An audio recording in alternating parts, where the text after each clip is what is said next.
अल्हम्दुलिल्लाह वस्सलातु वस्सलामु अला रसूलिल्लाह अम्मा बाद फ़अऊज़ु बिल्लाहि मिनश शैतानिर रजीम अल्लज़ीना आमनू वलम यल्बिसू ईमानहुम बिज़ुल्मिन उलाइका लहुमुल अम्नु व हुम मुहतदून। वक़ाल सल्लल्लाहु अलैहि वसल्लम अल हया वल ईमानु क़ुरिना जमीआ फ़इज़ा रुफ़िया अहदुहुमा रुफ़िया अल आख़र।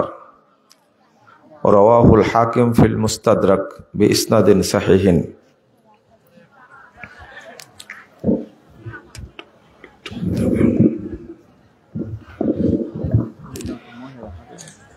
सम्मानित भाई ओ बोनेरा, আল্লাহ রাব্বুল আলামিনের প্রশংসা এবং মুহাম্মদ সাল্লাল্লাহু আলাইহি ওয়াসাল্লামের উপরে দরুদ পাঠের পর আপনাদের কৃতজ্ঞতা প্রকাশ করছি আজকের মাহফিলে অংশগ্রহণ করার জন্য। আল্লাহর কাছে দোয়া করছি রব্বুল আলামিন যেন আজকের মাহফিলকে কবুল করে নেন, আমিন। যারা আয়োজন করেছেন এবং আমরা যারা অংশগ্রহণ করেছি, আল্লাহ রাব্বুল আলামিন আমাদের সকলকে জান্নাতুল ফেরদাউসের মেহমান হিসাবে কবুল করে নিন। আল্লাহ আমাদেরকে ক্ষমা করে দিন, বলুন আমিন। আপনারা যারা রাস্তায় বা দোকানে আছেন তাদেরকে প্যান্ডেলে এসে বসে আলোচনা শোনার জন্য বিনীত আহ্বান জানাচ্ছি।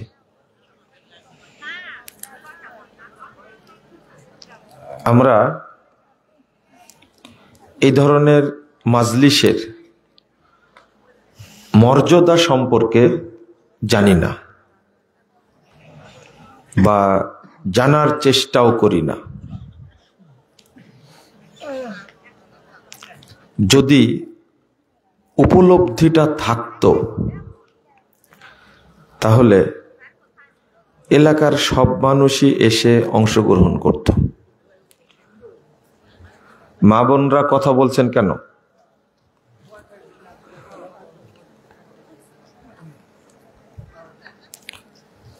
রাসূলুল্লাহ সাল্লাল্লাহু আলাইহি ওয়াসাল্লাম বলছেন,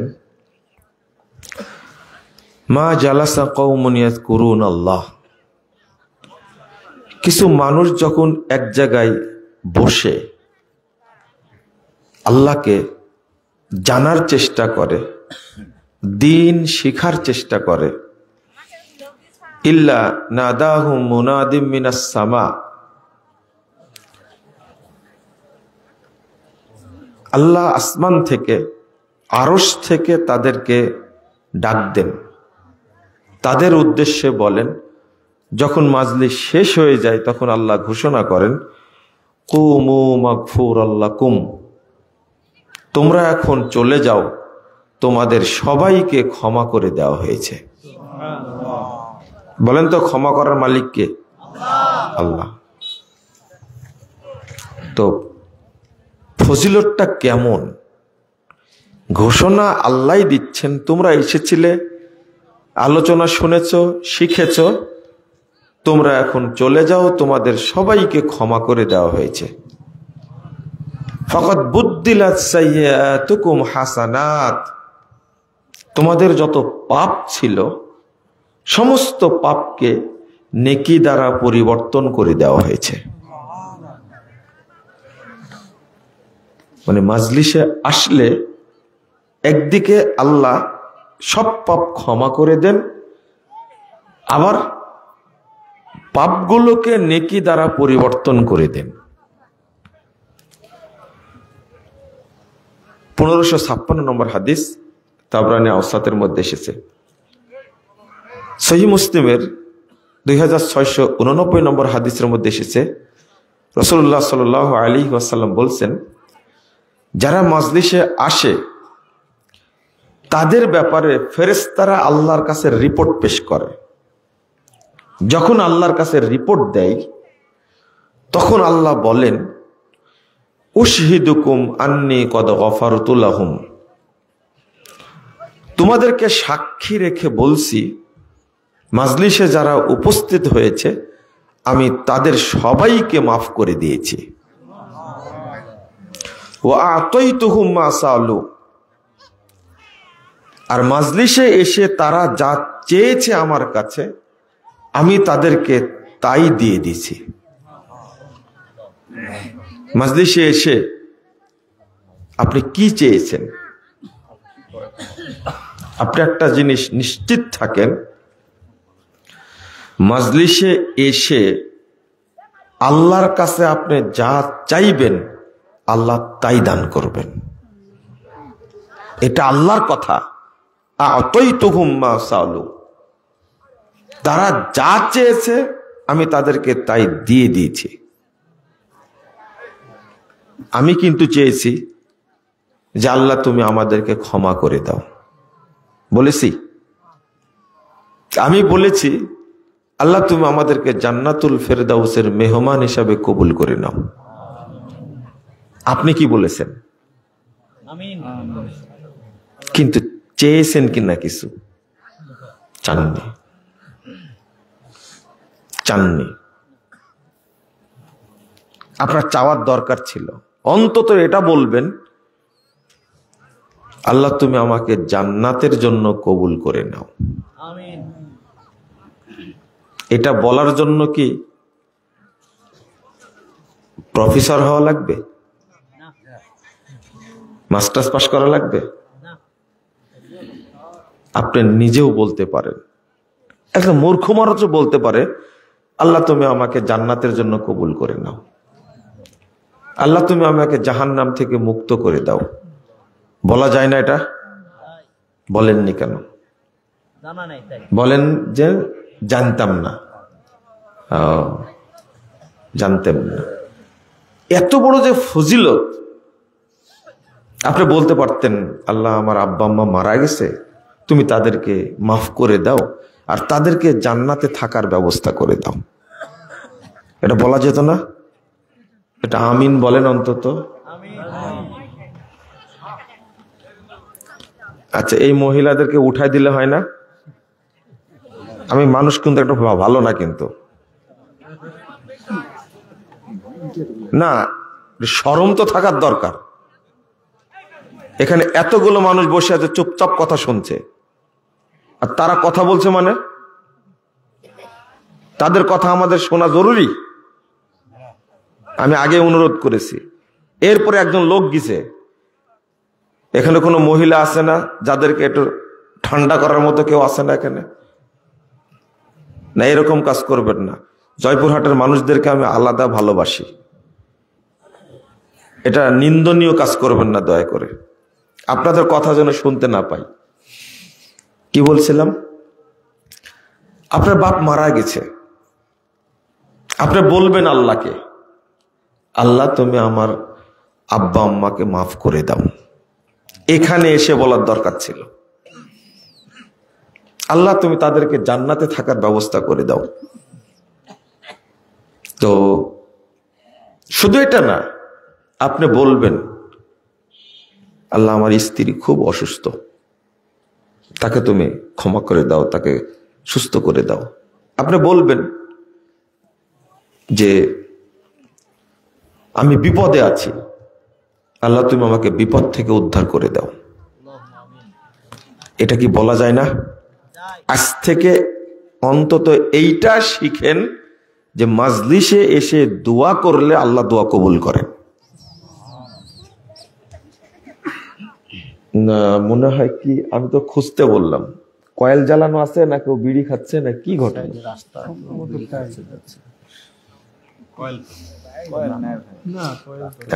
দমটা বন্ধ হয়ে যাচ্ছে যে, এই জন্য বলছে। মোকাররমও বলছে, বললো না?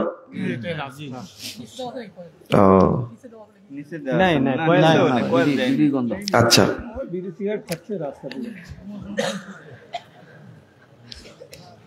আল্লাহ আর একটি কথা বলেন, ওয়াজারতুহুম মিম্মাস্তাজারু, আর তারা এখানে আসার কারণে যে কষ্টটা পেয়েছে, সময় দিয়েছে, এই পরিশ্রমের কারণে আমি তাদেরকে পূর্ণ নেকি দান করলাম।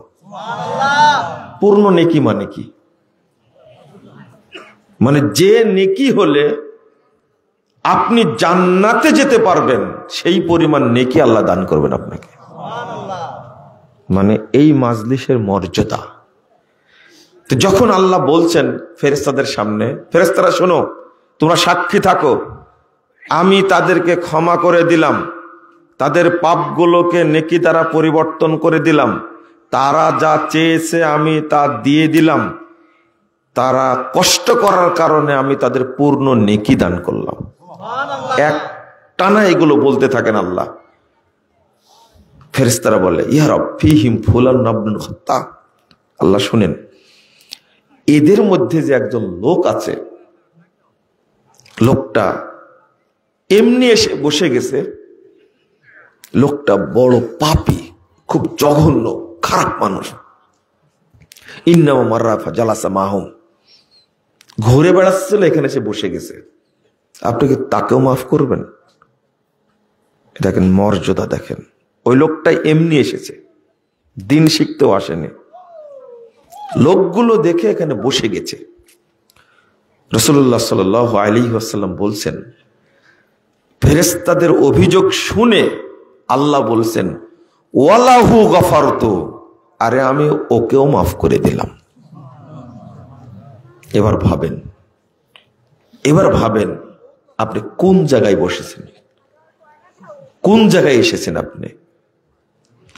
এরপর আল্লাহ বলছেন হুমুল জুলাসা, তারা এমন কিছু মানুষ এখানে বসে আছে, লা ইয়াশকা বিহিম জালিসুহুম, এর মধ্যে এসে যেই বসবে আমি তাকেই ক্ষমা করে দেব।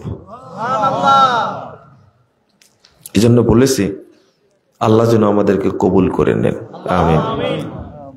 আপনারা কি বাদাম খাচ্ছেন? খাচ্ছেন না, এ খাওয়া বন্ধ করা লাগবে। একটা জিনিস মনে রাখবেন, এসেছেন দিন শিখতে। কি শিখতে? আসলে শ্রোতাদের ব্রেন, কান, চোখ এই ভাইরাস বক্তগুলো নষ্ট করে দিয়েছে। ভাইরাস বক্ত বুঝেছেন তো? মঞ্চে উঠে গান গায়, আউল ফাউল কথা বলে, মুখ দিয়ে যেগুলো বের হয় মনে হয় ইবলিসও জানে না সেগুলো। এই ভাইরাস বক্তাগুলো আপনাদের কান নষ্ট করেছে, চোখ নষ্ট করেছে, মুখ নষ্ট করেছে, মাথাও নষ্ট করেছে। ওরা কোরআন সুন্নাহ ভিত্তিক কিছু বলবে, ও তো পড়েই না, বলবে কি করে? বুঝা যায় না ও পড়াশোনা করেছেন, কথা বললে তো বোঝা যায়। মূর্খের মতো এমন ভাবে কথা বলে, এটা আপনি কল্পনাও করতে পারবেন না। তা আমরা তাদের আওয়াজ শুনে, ওয়াজ তো না, আওয়াজ শুনে আমাদের প্রেক্ষাপটটাও খারাপ হয়ে গেছে। আমি আজকে কথা বলবো ইমানের পরিচর্যার উপরে, ইমানের পরিচর্যা। তবে তার আগে আমি শুকরিয়া করছি আল্লাহর, আজকে দীর্ঘ 53 বছর পরে সিরিয়ায় শিয়া নুসাইরি কাফের শাসক বাশার আল আসাদের পতন হয়েছে। এই জন্য আলহামদুলিল্লাহ পড়ি, এত খুশি হয়েছি। এই বাশার আল আসাদ আর তার বাপ আসাদ, এই দুইজন মিলে এই সিরিয়ার সুন্নি সালাফি মুসলমানদের উপরে কঠিন অত্যাচার করেছে। আজকে তার পতন হয়েছে। এটা একটা বিশেষ দিন আমাদের জন্য। যদিও বাংলাদেশের কিছু মানুষ ভাববে যে বাশার একজন মুসলিম শাসক, তার পতন করল, এটা তো প্রশংসা করা ঠিক হলো না। হ্যাঁ, আপনি ওই জাতেরই লোক যে বাংলাদেশ দীর্ঘ দিন যাবত 16টা বছর আষ্টে পৃষ্ঠে থেকে হাজার হাজার মানুষকে গুম করে খুন করে আয়না ঘর তৈরি করে যখন এই মানুষ মুক্ত হয়েছে 5ই আগস্ট, তখন আপনারও কষ্ট হয়েছে যে এইরকম একটা এতদিনের শাসককে তাড়াই দিল এরা। আপনি ওই ধারারই মানুষ, আপনার এই আফসোস করাতে আমার কিছু যায় আসে না।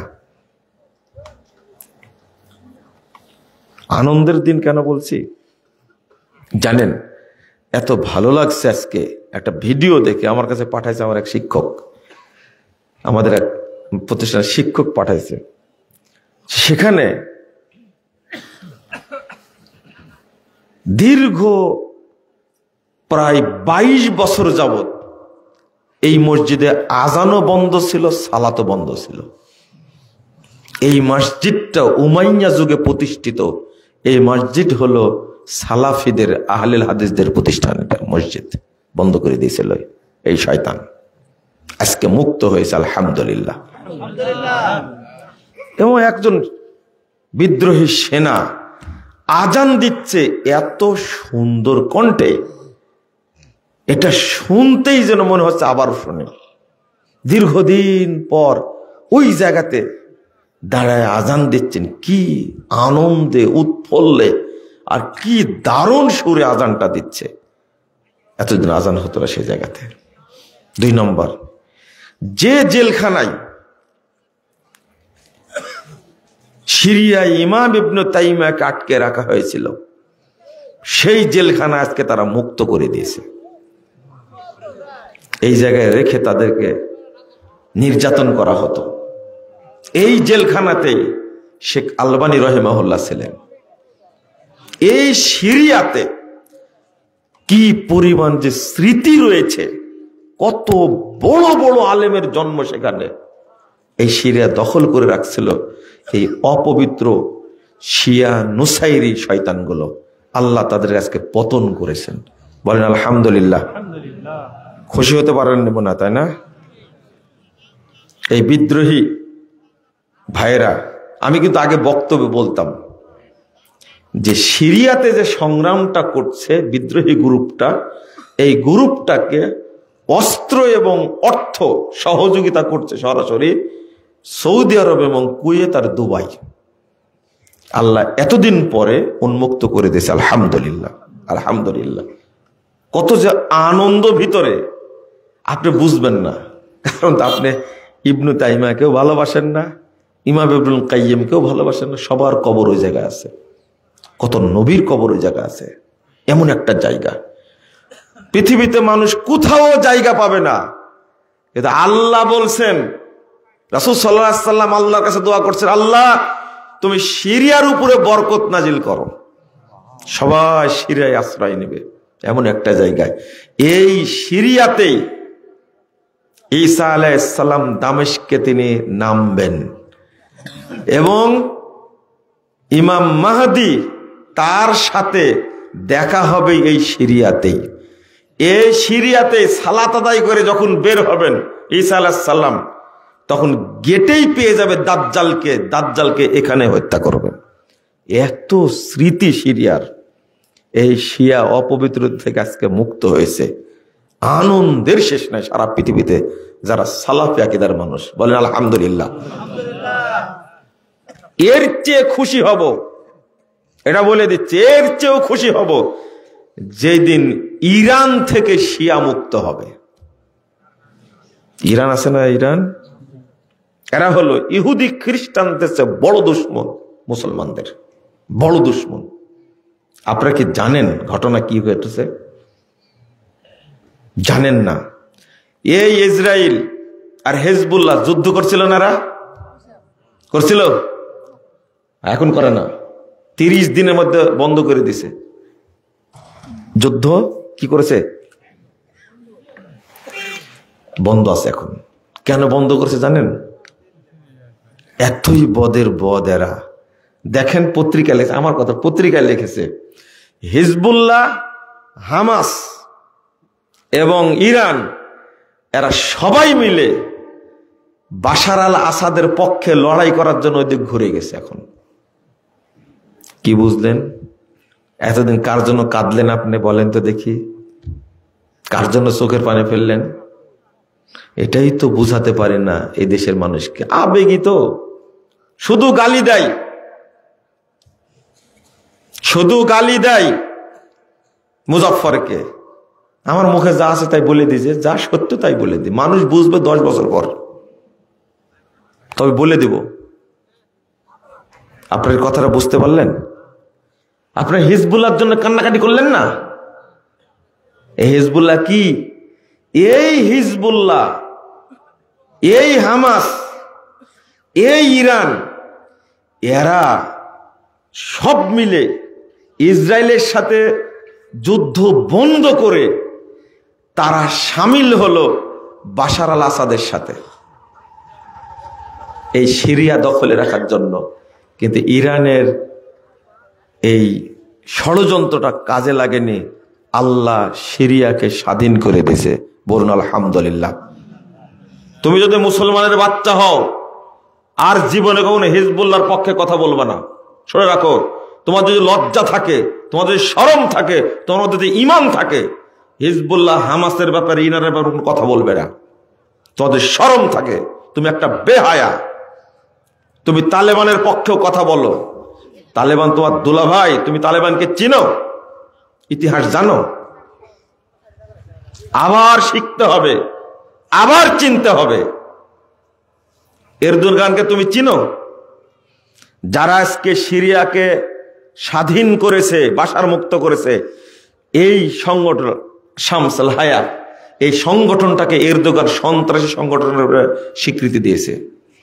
এরদোগান চেয়েছিল সৈন্য পাঠায়া বাশারকে সহযোগিতা করবে, কিন্তু সেই সাহসটা এরদোগান পায়নি। ওর মুচড়ে দেওয়া হতো। তোমার নাকি এরদোগান বাপ হয়? তোমার জাহেল কোথাকার।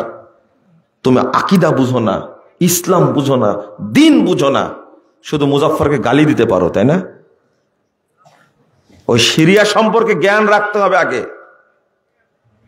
অনেকটা কাছে চলে আসলো, এই বিজয়ের মাধ্যমে কাছে চলে আসলো। আল্লাহ যেন কিয়ামত পর্যন্ত এই সিরিয়াকে সালাফিদের দখলে রাখেন। বলেন আলহামদুলিল্লাহ। আল্লাহ তুমি কবুল করো, কিয়ামত পর্যন্ত যেন থাকে। এখানে ঈসা আলাইহিস সালাম আসবেন, পথ তৈরি হচ্ছে। যাও, তোমার বাপ গেছিল নাকি কালো কাপড় পরে গেছিল ওই জায়গায়, নাই কেন আজকে? বুঝেননি কথা? কালো কাপড় পরা থাকবে, এরাই হবে ইমাম মাহাদির কি অনুসারী হবে। কি পাগলের পাগল। এখন কি হবে? এখন কিন্তু প্রমাণ হয়ে গেল অনেকটাই যে ইমাম মাহাদি আসার সময়টা খুব কাছে চলে আসছে, তাই না? কাছে চলে আসছে। এটা আর একটা দখল হবে, খুব তাড়াতাড়ি মনে রাখবেন, সেটা হলো ইয়ামান। কি? ইয়ামান খুব তাড়াতাড়ি দখল হবে এবং শিয়া মুক্ত হবে ইনশাআল্লাহ। মুহাম্মদুর রাসূলুল্লাহ সাল্লাল্লাহু আলাইহি ওয়াসাল্লাম এই দুইটা দেশের জন্য দোয়া করেছেন। মুমিনরা মক্কা তো টিকতে পারবে না, অবশেষে মুমিনরা আশ্রয় নেবে সিরিয়া এবং ইয়ামানে। এই দুইটা দেশ দখল করেছিল কারা? এই শিয়ারা। আপনাদের এই সম্পর্কে জ্ঞান রাখতে হবে। কথা বুঝতে পারলেন? আমার খুতবাটা উল্টা যাইতো, শুনতে চাই না যে কি বলে পাগলের মতো, কিন্তু ঘটে একদিন, ঘটবে ইনশাল্লাহ। ইয়ামানে যুদ্ধ চালাচ্ছে সৌদি আরব, এককভাবে চেষ্টা করছে এই হুতিদেরকে এখান থেকে উৎখাত করবে, করেই ছাড়বে ইনশাল্লাহ, করবেই। এই হুতিরা আক্রমণ করে হারামাইনের উপরে, চিন্তা করতে পারছেন? মক্কার উপরে আক্রমণ করলে মানুষের অন্তর জ্বলার কথা, কিন্তু হুতিরা শিয়ারা যখন মক্কা মদিনার উপরে আক্রমণ করে তখন বাংলাদেশের মুসলমানরা খুব আনন্দ পায়। হ্যাঁ, সৌদি আরবকে শিক্ষা দেয় ছাড়বে। তুমি ন্যাংটা হয়ে লাগো, কিচ্ছু হবে না ইনশাল্লাহ। চিনো সৌদি আরবকে? সৌদি আরব সেই জাতের যে আমেরিকার প্রেসিডেন্ট বাইডেনের ফোন ধরে না মোহাম্মদ বিন সালমান। কষ্ট লাগছে? খুব কষ্ট লাগছে, তাই না? কি জিনিস সৌদি আরব আগে বুঝতে হবে। মোহাম্মদ বিন সালমান বলেছে আমার সময় নাই ফোন ধরার। শেষে বাইডেন এসেছিল তেল মারার জন্য সৌদি আরবকে, পুতিনও যায় তেল মারার জন্য। আর তুমি এখান থেকে ন্যাংটা হয় খুব সমালোচনা করছো, তাই না? আমি তোমাকেই বলছি, কিন্তু আমাকে গালি দাও যে, এতদিন থেকে গালি দিচ্ছ তুমি, তাও তো কিছু করতে পারো সৌদি আরবের। কত দোয়া করছে, আল্লাহ সৌদি আরবকে ধ্বংস করুক, মোহাম্মদ বিন সালমানকে ধ্বংস করুক, সালমানকে ধ্বংস করুক, এই রাজতন্ত্রকে ধ্বংস করুক। রাজতন্ত্র সম্পর্কে কিছুই জানে না। তোমার গণতন্ত্র খুব ভালো, ওই যে 16 বছর ছিল গণতন্ত্র, একবার শেষে দিয়েছে, তোমার তাও লজ্জা হবে না। তুমি তো একটা বেহায়া একটা, তুমি কি ইসলাম বুঝো? বাংলাদেশের গণতন্ত্র দেখলে আরে ইবলিসও হাসে, হাসে না ইবলিস? তোমার তো শরম করা উচিত। এই গণতন্ত্রের তলে তুমি মাথা দিয়ে সৌদি আরবকে গালি দাও, তোমার তওবা করা উচিত। অনেক ভালো আছে সৌদি আরব, অনেক অনেক অনেক ভালো আছে, আরো ভালো থাকবে ইনশাআল্লাহ। তুমি তো গালি দিয়ে কি করবে? সৌদি আরবকে এমন গালি দেয়, কিন্তু একবার লজ্জাও করে না। হারাম আইন 2টা যে দেশে আছে, এই 2টা জায়গাকে যাদের মাধ্যমে আল্লাহ পাহারা দিচ্ছেন, তাদের বিরুদ্ধে তুমি বদদোয়া করো, তাই না? তোমার ঈমান নাই, তুমি একটা কাঁচা শিয়া, একবারে অরিজিনাল শিয়া একবারে। বাংলাদেশের মিডিয়াগুলো এত খারাপের খারাপ, এত খারাপের খারাপ, সারাদিন সৌদি আরবের বদনাম করে, সারাদিন বদনাম করে। আর আমরা সৌদি আরবের পক্ষে কথা বলি, তাই তোমাদের খুব লাগে, তাই না? লাগে। থাকবে না এই সমস্ত ফালতুমি ইনশাআল্লাহ। ধর্মের না ব্যবসা থাকবে না। আল্লাহ যেন মুসলিম বিশ্বকে হেফাজত করে, বলেন আমিন। আর একটা স্বাধীন দেখতে চাই ফিলিস্তিনকে। এই ফিলিস্তিন দ্রুত স্বাধীন হবে ইনশাআল্লাহ, হবে। এই ইসরায়েলদেরকে আল্লাহ ধ্বংস করবেন, ধ্বংস করেই ছাড়বেন ইনশাআল্লাহ।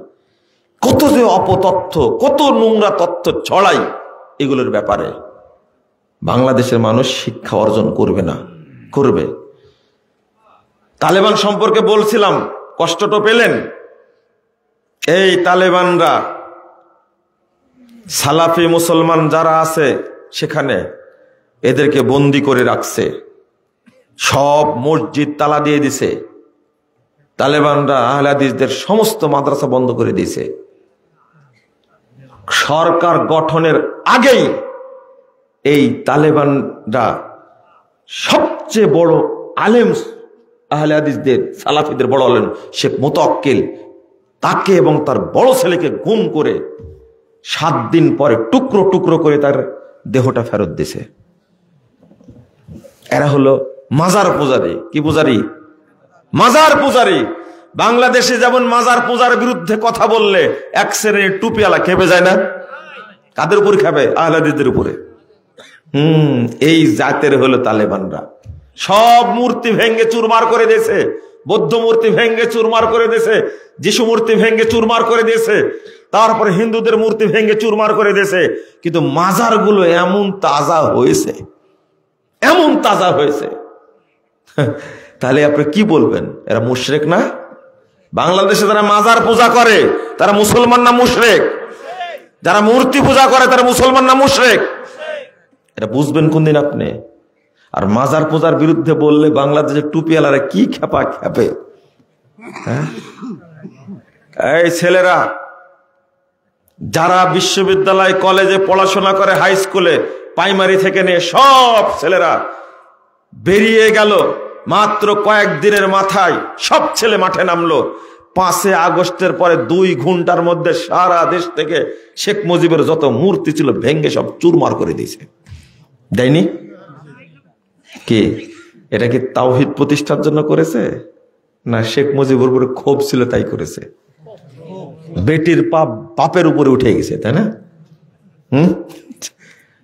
কিন্তু না, তোমাদের যদি তাওহীদের জ্ঞান থাকতো তাহলে আগে ভাঙতে কি মাজার। তাহলে তোমাদের এই বিপ্লবটা তাওহীদের উপরে হয়নি। তাওহীদের উপরে হলে আগে মাজার ভাঙ্গাটা ফরজ ছিল। মুজিবের মূর্তিকে কেউ সেজদা করে এটা আমার জানা নাই, থাকতে পারে, কিন্তু বাংলাদেশের কোটি কোটি মানুষ মাজারে সেজদা করে, করে না? এরা ঈমান চুরি করে। সব মাজার একদিন ভেঙে দিতে হবে ইনশাআল্লাহ। বলেন ইনশাআল্লাহ। ডক্টর ইউনূস যতদিন আছে ততদিন বলে যাই, পরে যা হয় হবে ইনশাআল্লাহ। নাহিদ আর আসিফ যতদিন আছে বলে যাই শুধু। আমি বলছি তোমরা আর একটা আন্দোলন করো, বলছে না বিপ্লব আর এক হবে। সারজিৎ বলছেন, কি বলছে? জীবন দেওয়ার জন্য আর একবার প্রয়োজনে মাঠে নামবো, আর একবার আর মাঠে নামার দরকার নাই, একবারে মাঠে নামতে হবে যখন বাংলাদেশে আর কোনো এই মাজার পূজা কবর পূজা থাকবে না। গণতন্ত্র, সমাজতন্ত্র, ধর্মনিরপেক্ষতা, জাতীয়তাবাদ সবগুলো কবর দিয়ে এ দেশকে পবিত্র করা লাগবে। হবে না? স্বাধীন 3 বার হলো, মূল স্বাধীনতা এসেছে 47-এ, এরপরে 71 এসে খুয়ায় দিয়েছিলেন, 24-এ এসেছে, কিন্তু পূর্ণ হয়নি। আমার দাবি আর একবার বাংলাদেশ স্বাধীন হবে যেদিন এদেশে তাওহীদ প্রতিষ্ঠিত হবে ইনশাআল্লাহ। ইউনূস যতদিন আছে, ইউনূস সাহেব যতদিন আছে ততদিন বলে যাই, খালি বলতে দেন, গলা তো আর ধরবে না কেউ এখন ইনশাআল্লাহ। খুতবা দিয়েছি কত 5 আগস্টের ঘটনা, 3 আগস্ট খুতবা দিয়েছি, এক আলামিন মসজিদে গণভবনের সামনে খুতবা দিয়েছি। খুতবা দেওয়ার পরে ডিজিএফ আর এনএসআই কি ভাষায় আমাকে কথা বললো, আর বললো আর জীবনে এখানে খুতবা দিতে আসবেন না। 5 আগস্ট ওরাই নেই। বুঝতে পারলেন? এত অত্যাচার করতে হয় না ভাই, কি অহংকার! দেখতে দেখতে 15 বছর, সামনে আরো 5 বছর, মানুষ বাঁচে কয় বছর? রাওয়াহু ওবাইদুল কাদের। চিন্তা করতে পারছেন কিভাবে বলছে কথাগুলো? এত অত্যাচার করতে হয় না। লা হাওলা ওয়ালা কুওয়াতা ইল্লা বিল্লাহ। কাদের সাহেবকে পাওয়াই যাচ্ছে না। আমি আপনাদের বলছি তো শুনছেন না কথাটা। ফখরুল সাহেবের উপরে মামলা করেন, পাওয়া যাবে ওকে, কোথাও উনি লুকায় রাখছেন, বলেছে না? যা বলে তাই করে, যেহেতু বলেছে ঠাকুরগাঁয়ের বাসায় যাবে, মনে হয় আছে।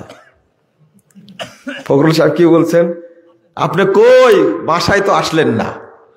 মনে পড়ে আপনাদের কি চলছে এইগুলো বলেন তো দেখি। লা হাওলা ওয়ালা কুওয়াতা ইল্লা বিল্লাহ। মাঝে মাঝে কিছু কিছু নেতাবৃন্দের সাথে দেখা সাক্ষাৎ হয়, এই জন্যই বলছি।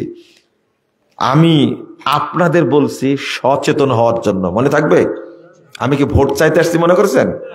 না, ভোটারদেরকে সাইজ করতে আসছি।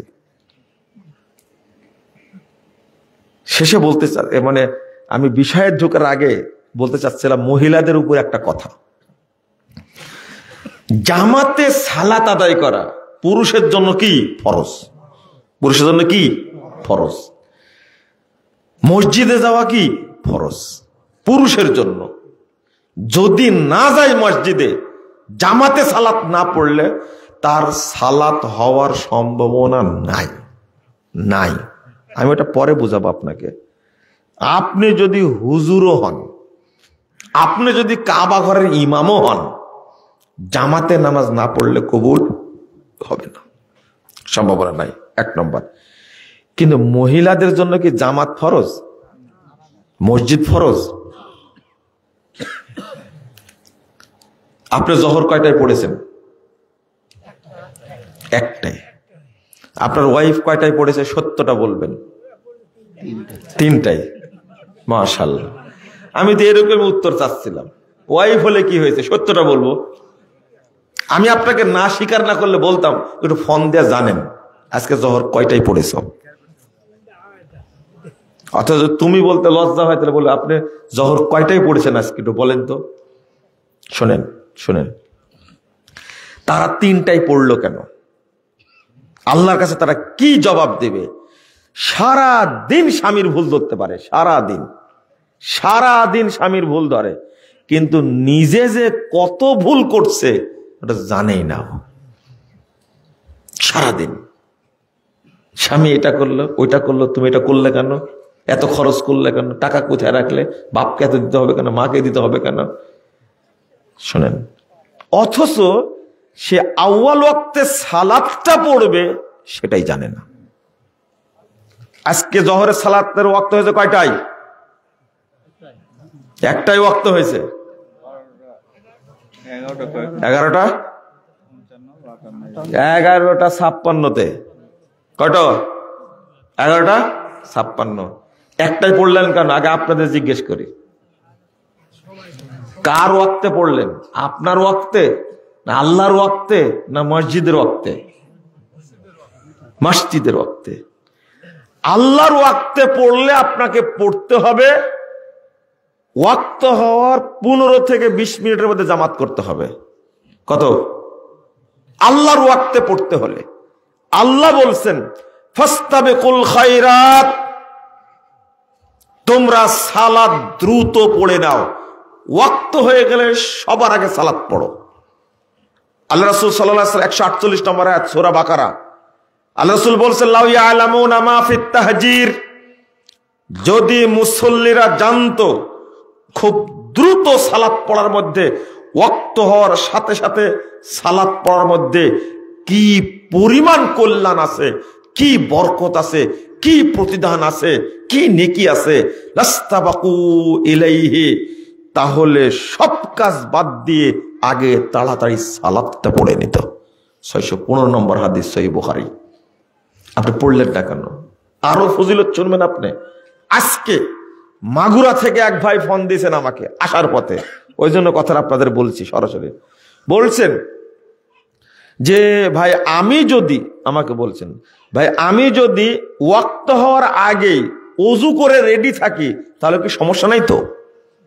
মানে আমি আউয়াল ওয়াক্তে সালাত পড়বো, এই জন্য ওযু করে ওয়াক্ত হওয়ার আগে রেডি থাকবো। আসলে এটা তো শরীয়ত, তাই না? কত অ্যাডভান্স মানুষটা দেখেন। তখন আমি হাদিসটা শোনাই দিলাম।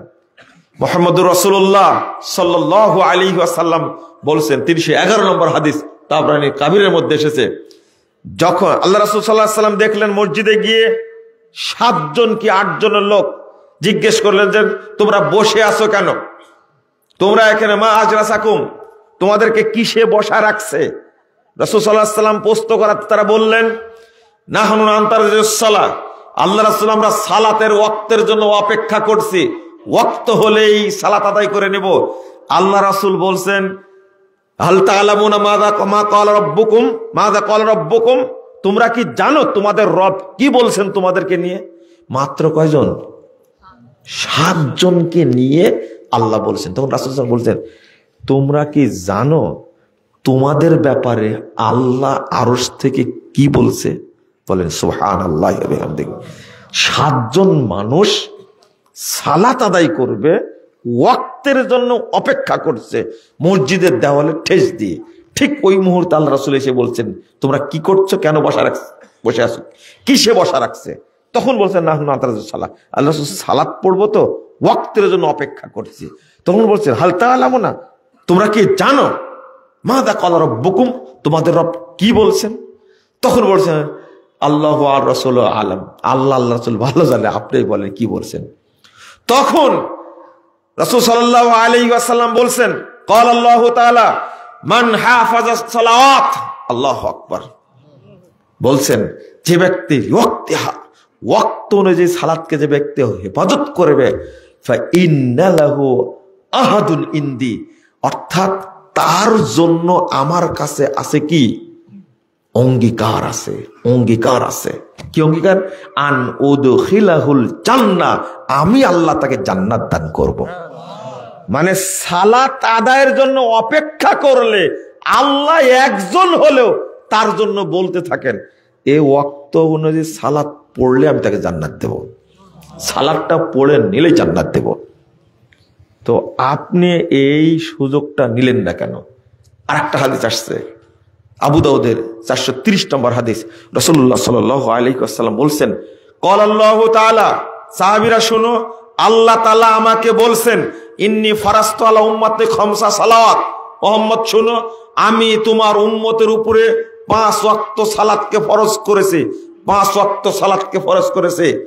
ওয়াহিদতু ইনদি আহাদা, আর আমি একটা অঙ্গীকার করেছি আমার কাছে, আমি একটা প্রতিজ্ঞা করেছি, আমি একটা ওয়াদা করেছি আন্নাহু মান জাআ ইউহাফিজ আলাইহিন্না লিওয়াক্তিহিন্না আদখালতুহুল জান্নাহ, যে ব্যক্তি আমার কাছে আউয়াল ওয়াক্তে সালাত পড়ে আসবে আমি ওয়াদা করেছি তাকে আমি জান্নাত দেব।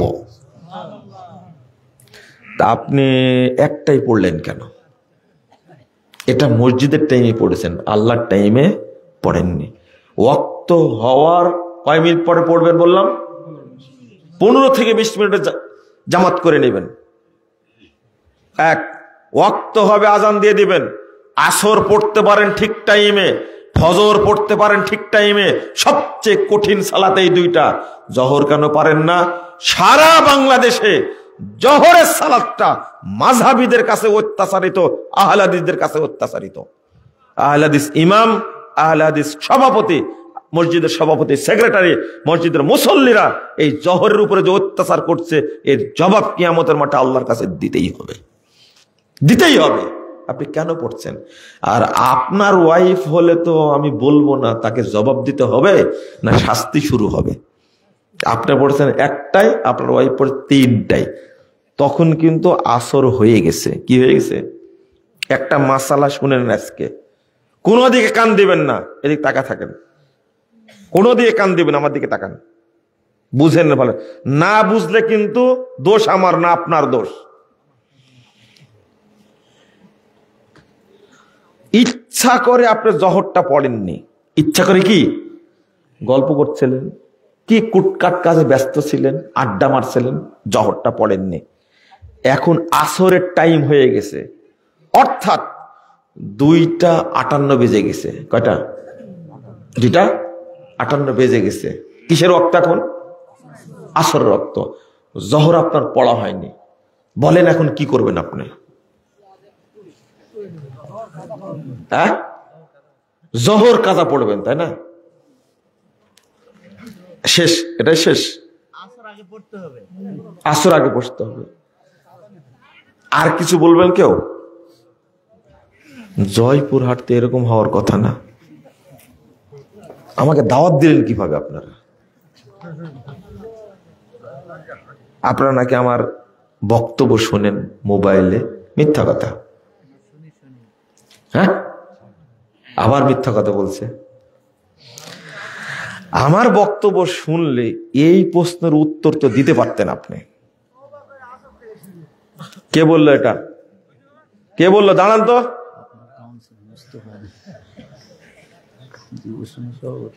মোস্তফা ম্যান এটা কুটেছিলেন ভাই? এদিকে আসেন, এদিকে আসেন। খুব সরল সোজা মানুষ, এতদিন পরে দেখা হলো আপনার সাথে। হ্যাঁ, এতই শীত লাগছে, মাথাটা নামান না একটু। বর দেখবেন মাশাআল্লাহ, এবার দেখা যাচ্ছে মোস্তফা ভাই খুব সহজ সরল মানুষ। হ্যাঁ, আল্লাহ আপনাকে কবুল করুক, আমিন। কি বললেন আপনি? তওবা করতে হবে, তারপরে কি পড়তে হবে? আসর থেকে শুরু। এটাই কিন্তু রাইট অ্যান্সার। শুকরিয়া, জাযাকুমুল্লাহ খায়রান। হয়তো সরাসরি শোনেন, কিন্তু মোবাইলে শুনেছে বক্তব্যটা, আপনি আজকে শোনেন। তাহলে একজনকে পাওয়া গেল বক্তব্য শোনেন, বাকিরা জিরো। জিরো বুঝেন তো?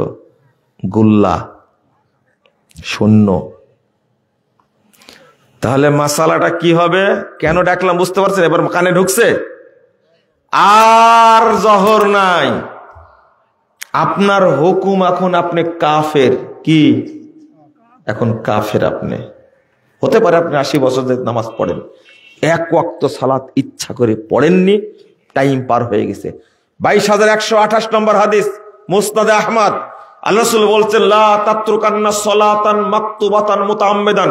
শুনেন, আল্লাহ রাসূল সাল্লাল্লাহু আলাইহি ওয়াসাল্লাম বলছেন, কখনোই তুমি একটা সালাত ইচ্ছা করে ছেড়ে দিও না। টাইম পার হয়ে গেছে মানে কি? ছেড়ে দিয়েছেন। ফাইন্নাহু মান তারাকা সালাতান মাকতুবাতান মুতাআম্মিদান ফাকাদ বারিয়াত মিনহু যিম্মা। এক হাদিস। আরেকটা হচ্ছে খরাজা আনিল মিল্লাহ, ইসলাম থেকে বেরিয়ে গেল। আরেকটা হলো জিম্মা থেকে বেরিয়ে গেল। আপনি বলবেন জিম্মা মানে আল্লাহর রহমত থেকে বেরিয়ে গেলে, ঠেকা পড়েছে আল্লাহর রহমত দেওয়ার, মানে খরাজা আনিল মিল্লাহ, সেই ইসলাম থেকে কি হয়ে গেল? বেরিয়ে গেল। আপনি ইচ্ছা করে পড়েছেন, এখন আপনি কাফের। এখন আপনার প্রথম কাজ, যদি আপনি সালাত পড়তে চান, মুমিন হতে চান, তাহলে তওবা করে ইসলাম গ্রহণ করতে হবে। কি করতে হবে? ইসলাম গ্রহণ করতে হবে। তওবা করে ইসলাম গ্রহণ করতে হবে।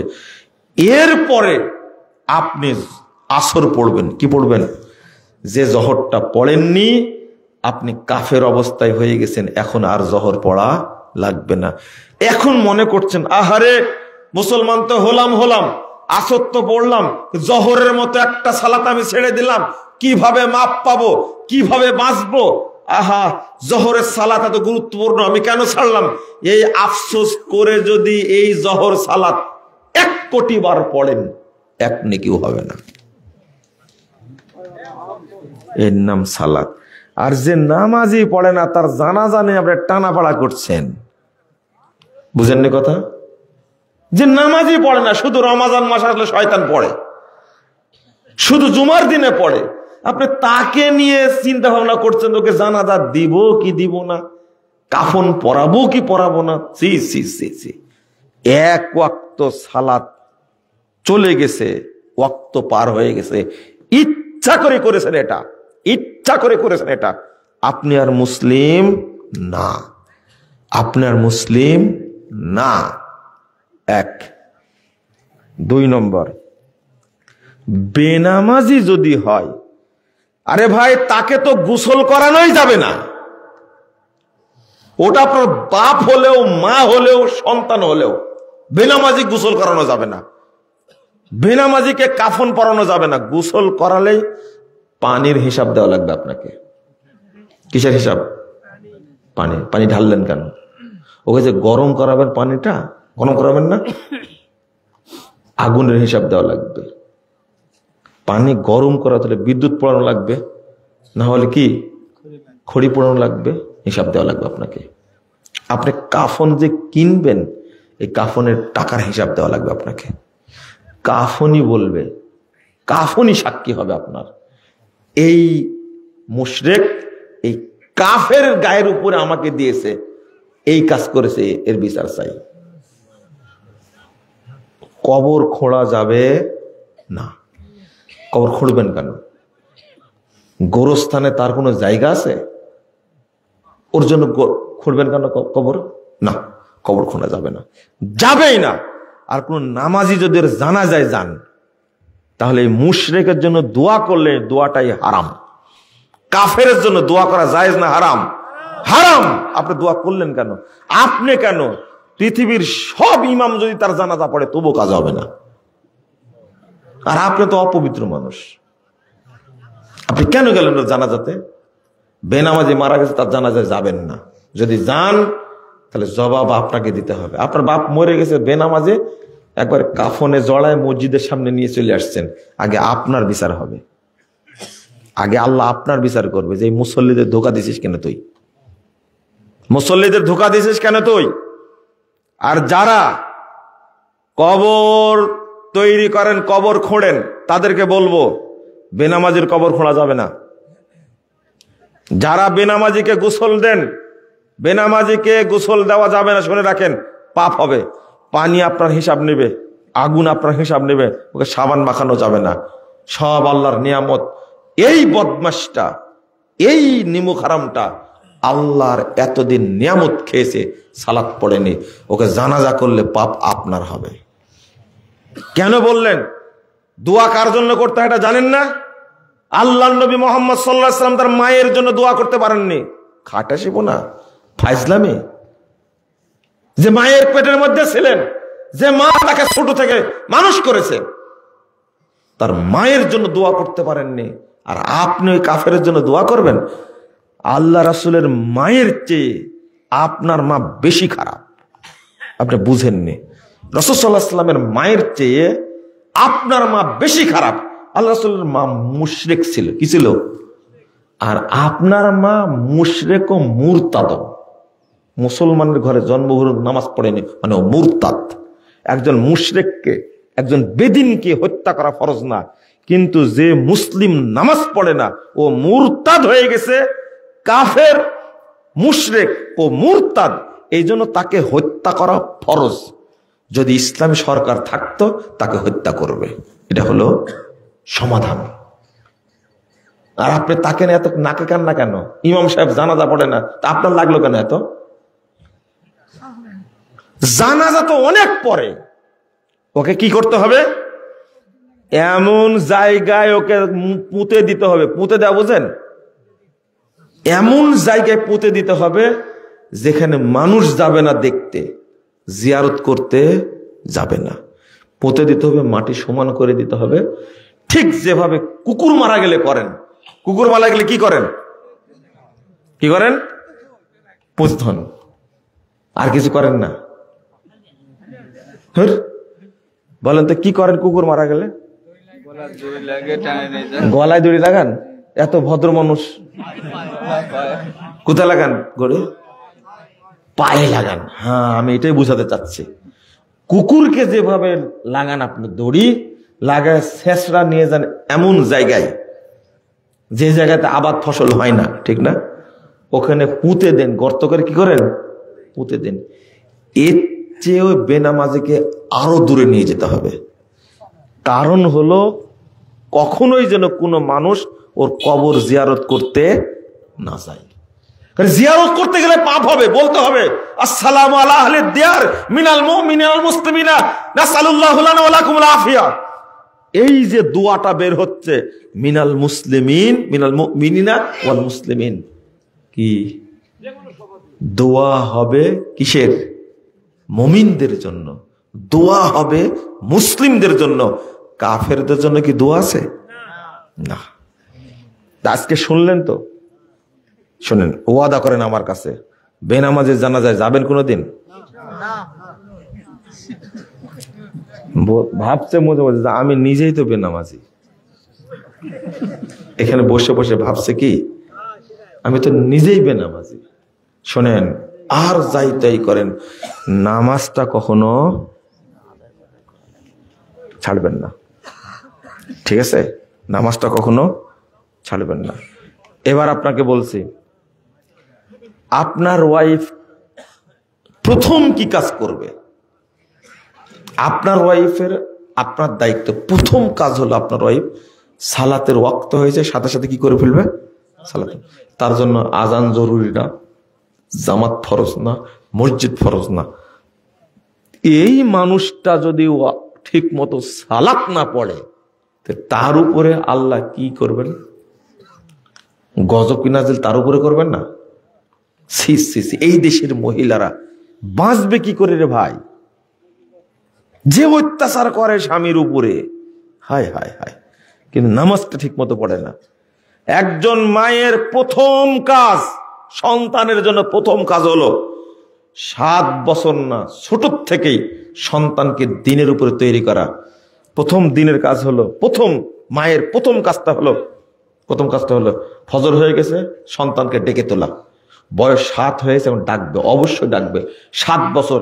আর মা যদি বলে আহারে এই টাইমে কেমনে ডাকবো বাচ্চাটাকে, শেষ। এই মাকেই, এই ছেলেটা যখন মা বুড়ি হয়ে যাবে, বাপ যখন বুড়ি হয়ে যাবে, বুড়া হয়ে যাবে, তখন এই ছেলেটা বাপের প্রতিশোধ নেবে, বাপের সাথে খারাপ অন্যায় করবে, বৃদ্ধ হয়ে যাবে, বেশি কথা বলবে, দিবে ধমক, এত কথা বলো কেন, চুপ থাকো, নাউযুবিল্লাহ, আস্তাগফিরুল্লাহ, বলবেও। এত আদর করেছে যে ডাকেনি, ঘুম থেকে কেমনে ডাকবে, কষ্ট পাবে, একটা বানর হবে। কি হবে? বানর হবে। কিন্তু সকাল না হতে প্রাইভেটে যাওয়ার জন্য মা এত সুন্দর করে ডাকছে, তাড়াতাড়ি টেনে হেঁচড়ে উঠায়া ব্রাশ করায়া, যা তাড়াতাড়ি প্রাইভেটে যা, করে না? এই বানর হবে একদিন। নামাজের জন্য না করে কিসের জন্য করছে? ওই যে কিন্ডারগার্টেনে পড়াবে, প্রাইভেটে যাওয়ার জন্য পড়াচ্ছে, এ বানরই হবে। বানর মানে বুঝতে পারছেন তো, জাফর ইকবালের মতো হবে। বাপ মা নাম রাখছে কত সুন্দর, জাফর ইকবাল, কি সুন্দর নাম।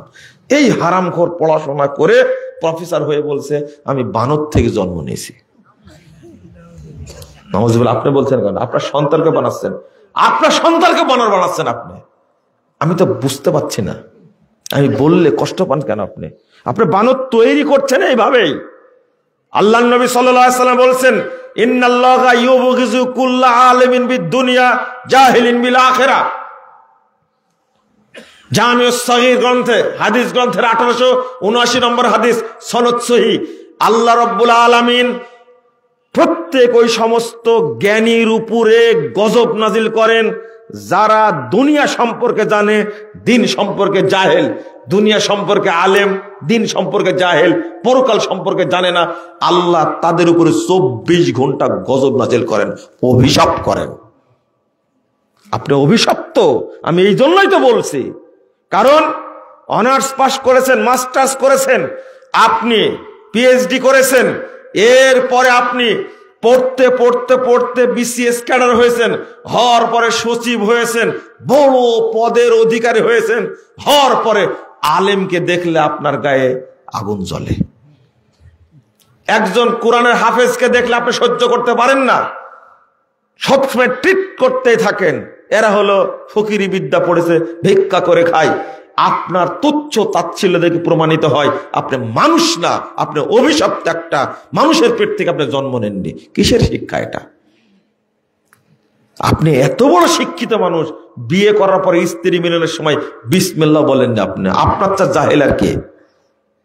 কে আপনার চেয়ে জাহেল? আপনি ওযু করাই জানেন না, মুতাই জানেন না, আপনি পেশাব করা বোঝেন, আপনি পেশাব করতে জানেন না। এত গর্ব কেন আপনার? কি শিখায়? ইবলিস আপনার চেয়ে বড় শিক্ষিত, মনে রাখবেন। সবার চেয়ে বড় শিক্ষিত কে? ইবলিস না? তো আপনি সচিব হয়েছেন তো কি হয়েছে?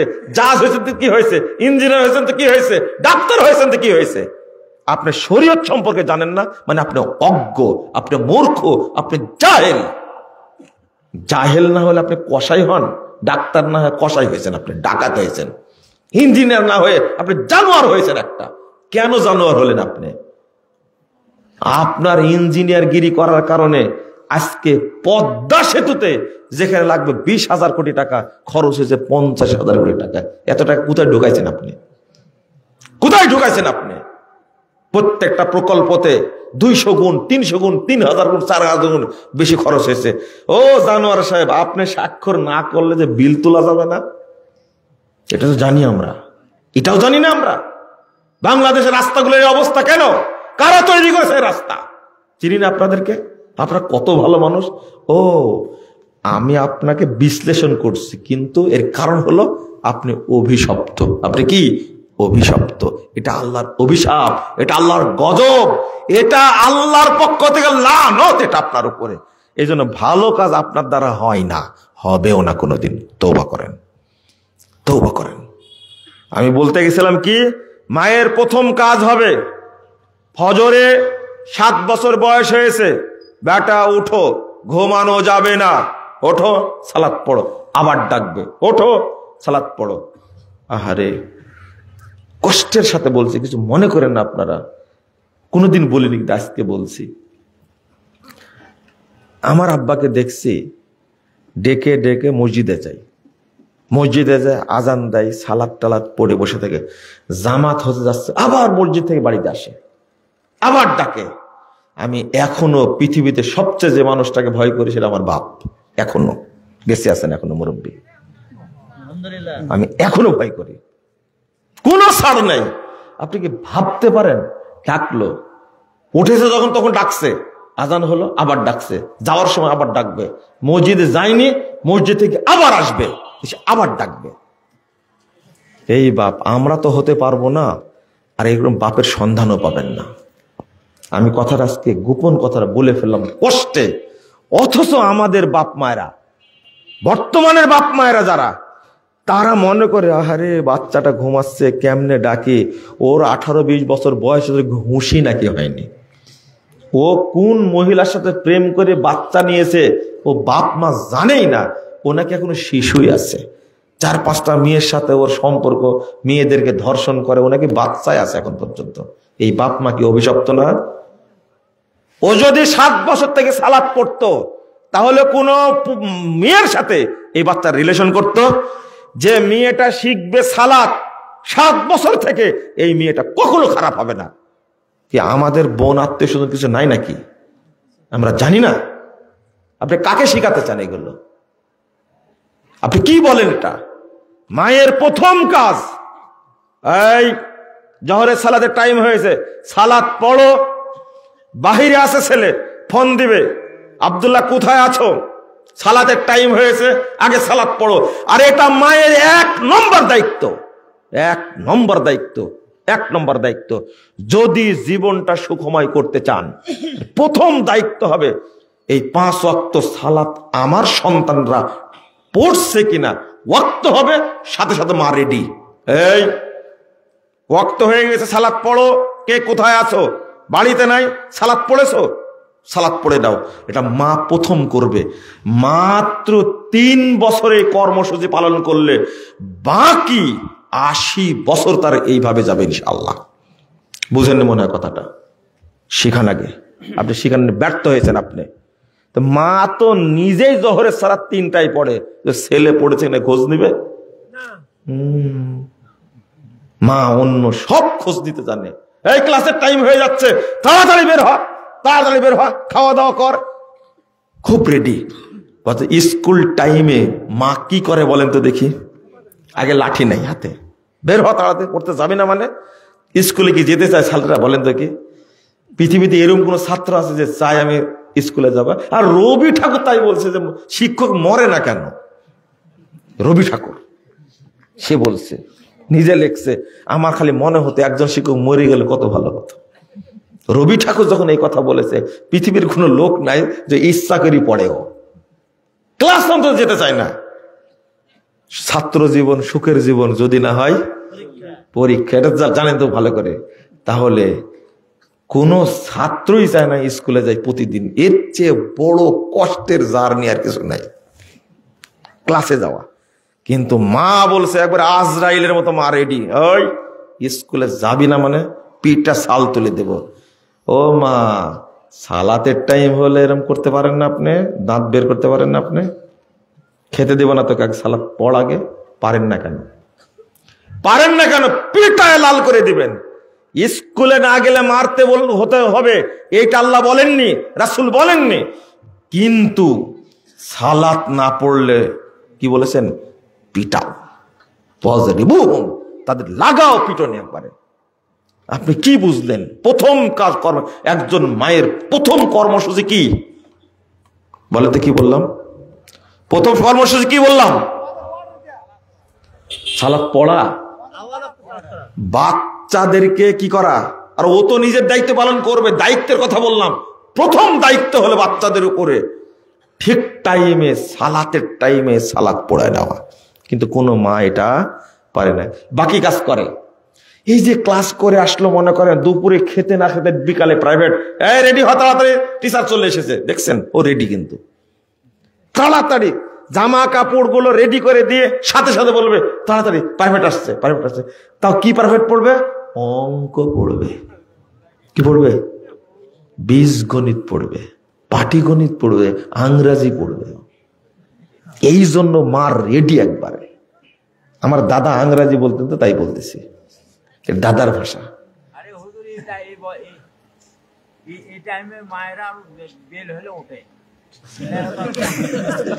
মাশাআল্লাহ, যে আমার পক্ষের লোক তাহলে আছে এখনো। আদায় আমাকে কেউ টাকা দেবেন না, মানুষ বুঝে কে আদায় করে আর কে বক্তব্য দেয়, মানুষ বুঝে না। দেখেন আমি কিন্তু বক্তব্য দিতেই পারিনি। কয় মিনিট গেছে? 1 ঘন্টা গেছে কেবলে।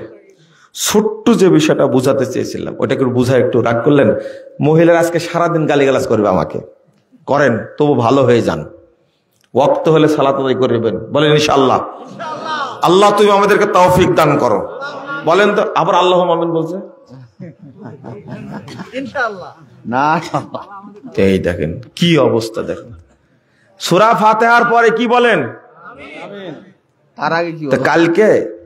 কালকে শুরু করেন সূরা ফাতিহা যখন বলবে ইমাম সাহেব, গায়রিল মাগদুবি আলাইহিম ওয়ালাদ-দাল্লিন আল্লাহুম্মা আমিন, কালকে বলবেন।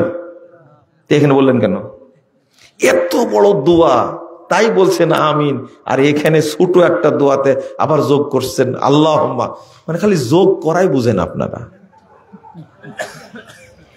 তাহলে শুধু কি বলবেন? আমিন। মনে থাকবে? থাকবে না। একটু পরে যদি বলি তখন আবার মারবেন আল্লাহুম্মা আমিন। মুসাফা করাই শিখেননি এখন পর্যন্ত আপনি?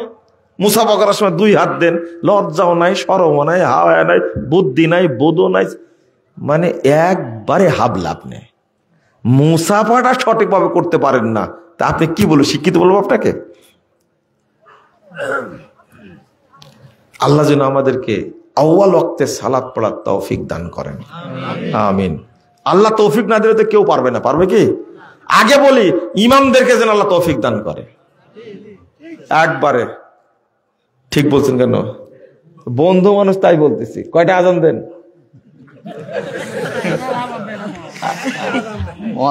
কি কি ঠেকা এই জায়গায় সে বসছে আজকে, কিন্তু কত মানতেক জানে তো।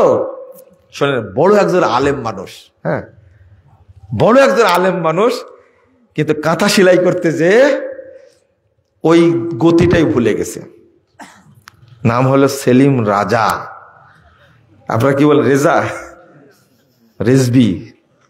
আপনাকে সেলিম রেজবি বললে হয়, হ্যাঁ বেরলবি। তো ইমাম সাহেব যদি ঠিক হয়, মুসল্লিরা 90% ঠিক হয়ে যাবে না? ওই জন্য বলছি আল্লাহ যেন ইমামদেরকে তৌফিক দান করে। ইমামদেরকে তৌফিক না দিলে তো হবে না। কিন্তু মানতেকটা খাটাইছে কি জানেন? আজান কখন বলছে? আজান মুয়াজ্জিন দেয়। জয়পুরহাটের মানুষ আছে, পারা যাবে বলে তো দেখি, বলছে আজান তো মুয়াজ্জিন দেয়, আমি তো ইমাম। যাক, আল্লাহ রহম করুক। ছোট ছোট দুটা কথা বলে, যেহেতু আয়াত পড়েছি, শুনবেন তো? আগে ওয়াদা দেন, কেউ উঠবেন না। জয়পুরহাটে 1.5 ঘন্টা বক্তব্য দেওয়ার পরে বলছে যে না আরো শুনবো আধা ঘন্টা। এরকম ঘটনা আছে। আমি অল্প টাইম বলি, আধা ঘন্টা পারবো না, কিন্তু অল্প টাইম। খুব গুরুত্বপূর্ণ একটা কথা। আমরা সবাই দাবি করি আমরা মুমিন, তাই না? আচ্ছা, আমি একটা না কয়েকটা হাদিস কোরআনের আয়াত অনুবাদ করব, শুধু আপনি শুনবেন আর পরে যাচাই করবেন যে আমি মুমিন কিনা, আমি মুমিন কিনা। ঈমান এত ভদ্র, এত মর্যাদাবান, ঈমানের এত দাম, ঈমানের এত মর্যাদা, তার ভাব এমন, ওর সাথে একটু কিছু ছোঁয়া লাগলে ঈমান কি হয়ে যায়? নষ্ট হয়ে যায়, বাতিল হয়ে যায়, ঈমান চলে যায়, ঈমান বেরিয়ে যায়, থাকে না। রাসূলুল্লাহ সাল্লাল্লাহু আলাইহি ওয়াসাল্লাম বলছেন, আল হায়া ওয়াল ঈমানু কুরিনা জামিয়া। লজ্জা এবং ঈমান দুইটা একসঙ্গে থাকে। গরুর শিং আছে না, হ্যাঁ, দুইটা দুই পাশে থাকে না, এইরকম থাকে। আল্লাহ রাসূল বলছেন এরকম লজ্জার ঈমান পাশাপাশি থাকে। ইদা রুফি আহাদুহুমা রুফিয়াল আখার। একটা যখন চলে যায় তখন আরেকটাও কি চলে যায়, দৌড় দেয়, থাকে না। তাহলে যার মধ্যে লজ্জা নাই তার মধ্যে কি নাই? এবার চিন্তা করেন তো আপনার মধ্যে লজ্জা আছে কিনা? লজ্জা নাই, আপনার লজ্জা নাই। মনে করেন একটা মহিলা, তার যদি লজ্জা থাকে, সে কি পেট দেখাতে পারে মানুষকে? পিঠ দেখাতে পারে? সে কি মাথার চুল খুলে একবারে নর্মালি, আরে বুরকা তো দূরের কথা, উড়না তো দূরের কথা, কিছুই নাই, পুরোটাই ফাঁকা, পোশাক তো দূরের কথা, ও ফতোয়া পরে আছে, শর্ট ফতোয়া।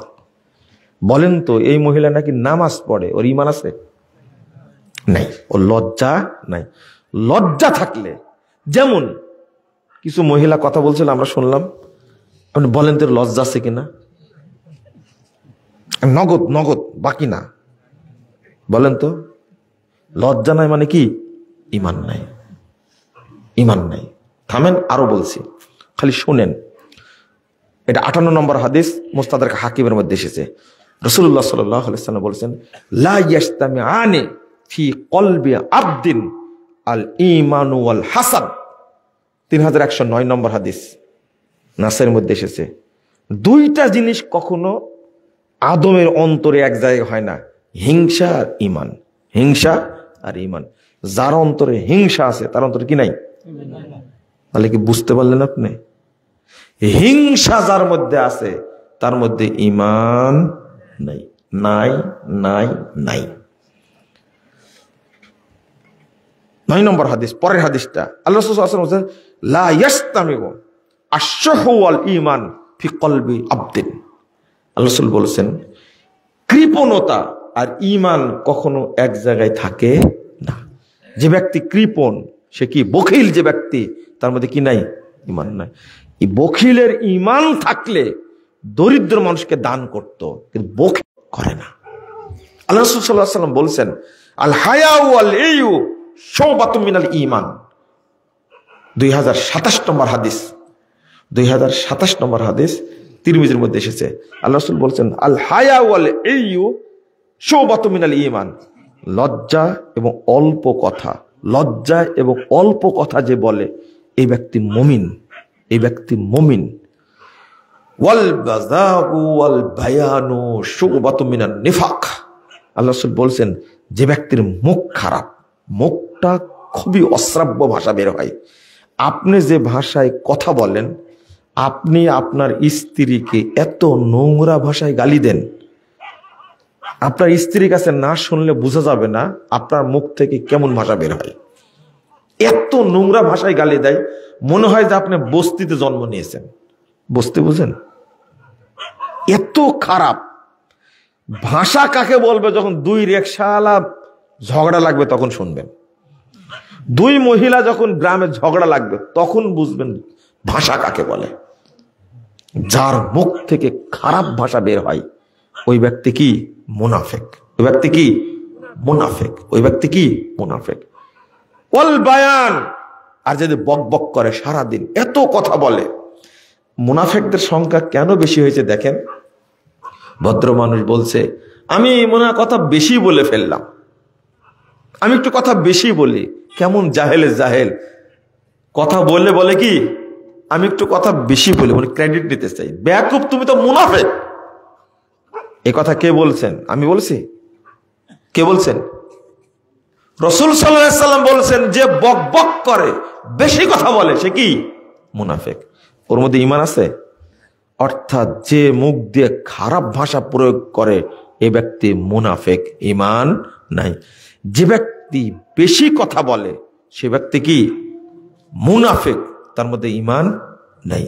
যে ব্যক্তি অশ্রাব্য ভাষায় কথা বলে তার মধ্যে কি নাই? খারাপ কথা আপনি হাসতে হাসতে বলে ফেলেন, এরকম লোক আছে না? সি সি সি, ও মুনাফিক একটা, ও মুনাফিক, ও মুনাফিক, ও মুনাফিক। কয়টা হলো তাহলে?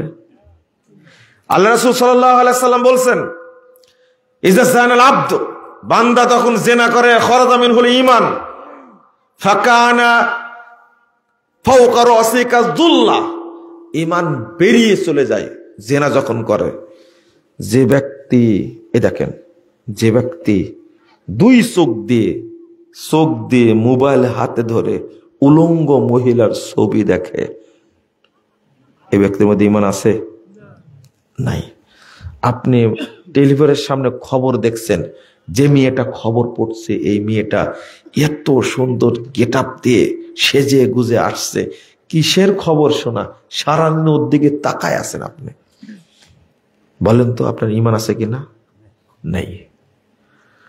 মুখ দিয়ে পরকীয়া কথা বলছেন কোন মহিলার সাথে, আপনি কি ঈমান আছে? নাই। আলাইনানে জিনাহু ওয়ান নাজর, এটা হলো কাবিরা গুনাহ। দুই চোখ দিয়ে দেখা হলো কাবিরা গুনাহ, জেনা। জেনা দুই চোখের জেনা কি? দেখা। আপনি একটা মেয়ের দিকে তাকায় আছেন, এক বদমাশ বলছে, আমি বলছি যাই বাড়িতে বউ আছে না আপনার, এভাবে তাকাচ্ছেন কেন? তো বলছে যে এ বেশি সুন্দর না বাড়িয়ালি বেশি সুন্দর দেখার জন্য। বলেন তো মুনাফিক না? এ মুনাফিক না? বাড়িতে ওয়াইফ আছে, বাড়িতে তার বউ আছে, এরপরে অন্য নারীর দিকে ফেলফেলা তাকায়, ওর মধ্যে আত্মাই নাই। যদি থাকে শুকুরের আত্মা আছে, কুকুরের আত্মা আছে। ছি, কেন এত খারাপ, এত নিকৃষ্ট, এত জঘন্য? সে অন্য মহিলার দিকে তাকাবে কেন? আর মহিলা তো খোলাই রেখে দেয় তাকানোর জন্যই। পুরুষদের ঈমান রক্ষা করা খুব মুশকিল। আমি আপনাকে বুঝাচ্ছি, তো কি বুঝবেন? একটা মহিলা অন্য পুরুষের সাথে কথা বলে, গোপনে মোবাইলে কথা বলে, মুখের কথা বলা কি? জেনা। মুখের জেনা কি? কথা বলা। আল্লাহু আকবার, নাউজুবিল্লাহ। আল উযুনানে জিনাহুম আল ইসতিমা, দুই কানের জেনা হলো শোনা। যখন আপনি ইয়ারফোন নিয়ে কিছু শুনবেন তখন অবশ্যই খারাপ কিছু শুনবেন, অবশ্যই খারাপ কিছু শুনবেন। ইয়ারফোন দিয়ে কেউ কোরআন তেলাওয়াত শোনে এটা আমার জানা নাই। শুনতে পারে, ডিস্টার্ব হয় মানুষের, তাই শুনতে পারে, কিন্তু আমার জানা নাই। ইয়ারফোন দিয়ে মানুষ বক্তব্য শোনে এটা আমার জানা নাই। ভালো জিনিস ওপেন শুনতে চাই মানুষ।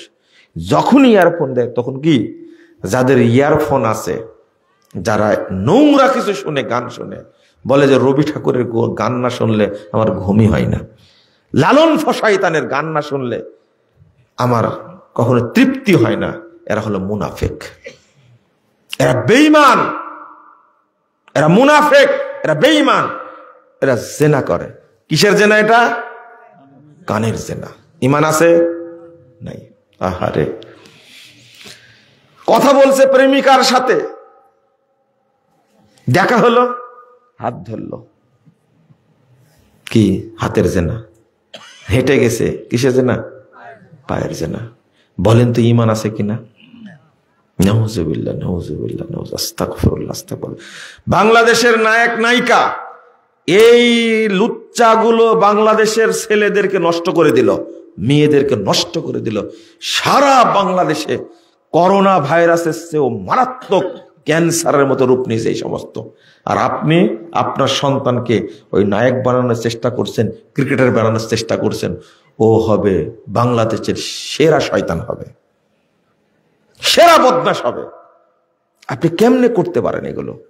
সি সি সি। আমি বললাম এবার চিন্তা করেন তো ঈমান আছে কিনা আপনার মধ্যে। আমি শুরুতেই বলেছি, আরে শিরিক করলে তো ঈমান যায়, এটা শুনেছেন, শুনেননি? কত হাজার বার শুনেছেন। কিন্তু এখন যেগুলো বললো এইগুলো, আল্লাহ রাসূল সাল্লাল্লাহু আলাইহি ওয়াসাল্লাম বলছেন, আর একটা শুনেন, ইন্নাল মুমিনা ইয়ারা যুনুবাহু কান্নাহু কায়িদুন তাহতা জাবালিন ইয়াখাফু আন ইয়াকা আলাইহি। মুমিন ওই ব্যক্তি যে ব্যক্তি নিজের পাপকে মনে করে আমি পাহাড়ের নিচে বসে আছি, যে কোনো সময় আল্লাহ পাহাড়টা ছেড়ে দিবে, এ হলো মুমিন। যে ব্যক্তি পাপকে সব সময় ভয় করে, আহারে মিথ্যা কথা বলেছি, জেনা করেছি, পরকিয়া করেছি, সুদ খেয়েছি, ঘুষ খেয়েছি, মানুষের অন্যায় করেছে, মানুষকে মেরে ফেলেছে, কত পাপ করেছি, এই পাপের ভয়ে যে ভীতু থাকে, মনে করে পাপটা পাহাড়, আল্লাহ যে কোনো সময় ছেড়ে দিবে, আমি মরে যাব, এই ব্যক্তি হলো মুমিন। ওয়াইনাল ফাজির ইয়ারা দুনুবাহু কাদুবাবিন মাররা আলা আনফিহি। আর মুনাফিক ওই ব্যক্তি, মুনাফিক ওই ব্যক্তি, বেঈমান ওই ব্যক্তি, যে ব্যক্তি পাপকে পরোয়া করে না, পাপ করতেই থাকে, বরং নাকের কাছ দিয়ে মাছি গেলে যেমন এইরকম করে, ঠিক সে পাপকে এইরকম থোড়াই কেয়ার করে, কিছুই মনে করে না। যে অনর্গল পাপ করতে থাকে সে মুনাফিক। যে অনর্গল পাপ করতে থাকে সে কি? মুনাফিক। যে অনর্গল পাপ করতে থাকে সে মুনাফিক, অর্থাৎ পাপকে ভয় পায় না। আজ থেকে 50 বছর আগ থেকে বক্তব্য শুনে আসছেন, টাকনোর নিচে প্যান্ট পরা হারাম। শুনছেন না আপনি? 50 বছরে অন্তত 50 জন আলেমের বক্তব্য শুনেছেন যারা মারা গেছে, কিন্তু আপনি আজও টাকনোর নিচের অংশটুকু কাটতে পারেননি। আপনি একজন টাটকা মুনাফিক। একটা আপনি মুনাফিক, আপনি পাপকে কিছু মনে করেন না। আপনি কেমন মুনাফিক? আরে আব্দুল্লাহ বিন উবাই হলো সেরা মুনাফিক, কিন্তু মাত্র কয়েক বছরের, কিন্তু আপনি হলেন 60 বছরের মুনাফিক। 60 বছর যাবত এখনো আপনার ভিতরে কোনো ভয় আসেনি, মানে আপনি মুনাফিক। আপনি 60 বছর যাবত সুদ খাচ্ছেন, সুদকে কিছুই মনেই করেন না, আপনি মুনাফিক। আপনাকে কেউ না বলুক আপনি মুনাফিক, আপনি নিজে মনে করবেন আমি একটা মুনাফিক। আপনি চাকরি করছেন, সরকারি চাকরি, 30 বছর যাবত ঘুষ খাচ্ছেন, আপনি একটা মুনাফিক। ঘুষকে আপনি কিছু মনেই করেন না। ব্যাংকে চাকরি করছেন আর সুদ খাচ্ছেন, কি পরিমাণ সুদ খাচ্ছেন। আপনি বিদ্যুৎ অফিসে চাকরি করেন, কাস্টমসে চাকরি করেন, পাসপোর্ট অফিসে চাকরি করেন, সচিবালয়ে চাকরি করেন, ভূমি অফিসে চাকরি করেন।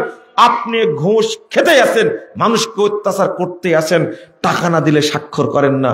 আপনি 40 বছর যাবত এই কাজ করছেন। আপনি একদম টাটকা মুনাফিক, অরিজিনাল মুনাফিক একটা। আপনি পাপকে পাপি করেন না। জেনা করছেন 50 বছর যাবত, মদ খাচ্ছেন 50 বছর যাবত, আপনি পাপকে পাপি মনে করেন না। আল্লাহর নবী বলছেন ও মুনাফিক, ও মুনাফিক। আমি মনে করি সে কাঁচা একটা মুনাফিক, টাটকা একটা মুনাফিক, একবার অরিজিনাল একটা মুনাফিক। সে এত বছর যাবত পাপকে পাপ মনে করে না। আপনি কি বুঝতে পারলেন বিষয়টা? আপনি বুঝবেন না। বলেন তো মুনাফিকের মধ্যে ঈমান থাকে না থাকে না? থাকে। তাহলে কি কি আসলো? আবার ঘুরাই ধরি। কি কি আসলো? আবার ঘুরাই ধরি। এক, যার লজ্জা নাই তার সে কি? বেঈমান। বেঈমান। যে ব্যক্তির হিংসুক সে কি? বেঈমান। যে ব্যক্তি কৃপণ বখিল সে কি? বেঈমান। যে ব্যক্তি বক বক করে সে কি? বেঈমান ও মুনাফিক। যে ব্যক্তির মুখ থেকে খারাপ ভাষা বের হয়, আপনি যে কত ভালো ড্রাইভারকে জিজ্ঞেস করলে প্রমাণ হয়ে যাবে। একজন বলছে যে, আমাকে বলছে, স্যার আমার স্যারের মুখের ভাষা এত খারাপ। মানে দেখতে এত সুন্দর, জানেন চেহারাটা একবারে প্রিন্সের মতো। বলছে যে স্যারের মুখ খুব খারাপ। বলছে তাই নাকি? এত খারাপ? বলছে খারাপের শেষ নাই। মুখ দিয়ে যখন বের হয় কথা, মনে হয় ইবলিস এগুলো জানে না। ড্রাইভার নিজে বলছেন। তাহলে আপনাকে চিনে গেল না আপনি কেমন শয়তান? সি সি সি সি সি। আপনার নামাজ পড়ে কি লাভ? এই জন্যই তো আল্লাহ নবী বলছেন, ইয়াতি আলান নাসে জামান, মানুষের সামনে একটা যুগ আসবে, একটা সময় আসবে, ইস্তামিউনা ইয়াসাল্লুনা ফিল মাসাজিদ, মানুষ দলে দলে মসজিদে যাবে, দলে দলে সালাত আদায় করবে, মসজিদ ভর্তি মুসল্লি থাকবে, ওয়ালাইসা ফীহি মুমিন, কিন্তু কোন মসজিদে একজন ইমানদার পাওয়া যাবে না। তাহলে কোন যুগ এটা? কোন যুগ এটা? লা হাওলা ওয়ালা কুওয়াতা ইল্লা বিল্লাহ। আস্তাগফিরুল্লাহ, আস্তাগফিরুল্লাহ। আরেকটা বললাম কি, কেউ যদি নোংরা উলঙ্গ ছবি ল্যাংটা মহিলার দিকে তাকায়, ল্যাংটা না হোক, একটা মহিলার দিকে আপনি তাকাইছেন, আপনি বেঈমান। বুঝাতে পেরেছি? আপনি জিনা করেন, আপনি বেঈমান। আপনি মুখে কথা বলেন, একবারে পুরুষ হলে নারীর সাথে কথা বলে, নারী হলে পুরুষের সাথে কথা বলে, পরকিয়া করে। এই ছেলে, তুমি যে তোমার বান্ধবীর সাথে এতদিন যাবত কথা বলে আসছো, একজন প্রশ্ন করে আমার কাছে হতাশ, 3-4 দিন যাবত ফোন দিচ্ছে আমাকে, যে আপনি যে বললেন বিয়ে তাকেই করা লাগবে। মানে আমাকে প্রশ্ন করেছে শেরপুরে, যে এই ঘটনা, একটা মেয়ের সাথে সম্পর্ক ছিল, এখন তাকে আমি বিয়ে করতে চাচ্ছি না, কারণ সে দিনদার না। মানে ও বুঝে ফেলেছে অবৈধ সম্পর্ক যেহেতু আছে, দিনদার কেমনে হয়? কিন্তু অবৈধ করেছে কে? ওই তো করছে, তাই না? আমি বলছি বিয়ে এই মহিলাকেই করতে হবে। শোনো, তুমি অন্য মহিলাকে বিয়ে করতে পারবে না, হারাম। কিন্তু যদি করো তাহলে তুমি একটা মুনাফিক, কারণ এই মহিলার সাথে তোমার সম্পর্ক, আর এই মেয়েটা তোমাকে ছাড়া আর কাউকে বিয়ে করতে পারবে না।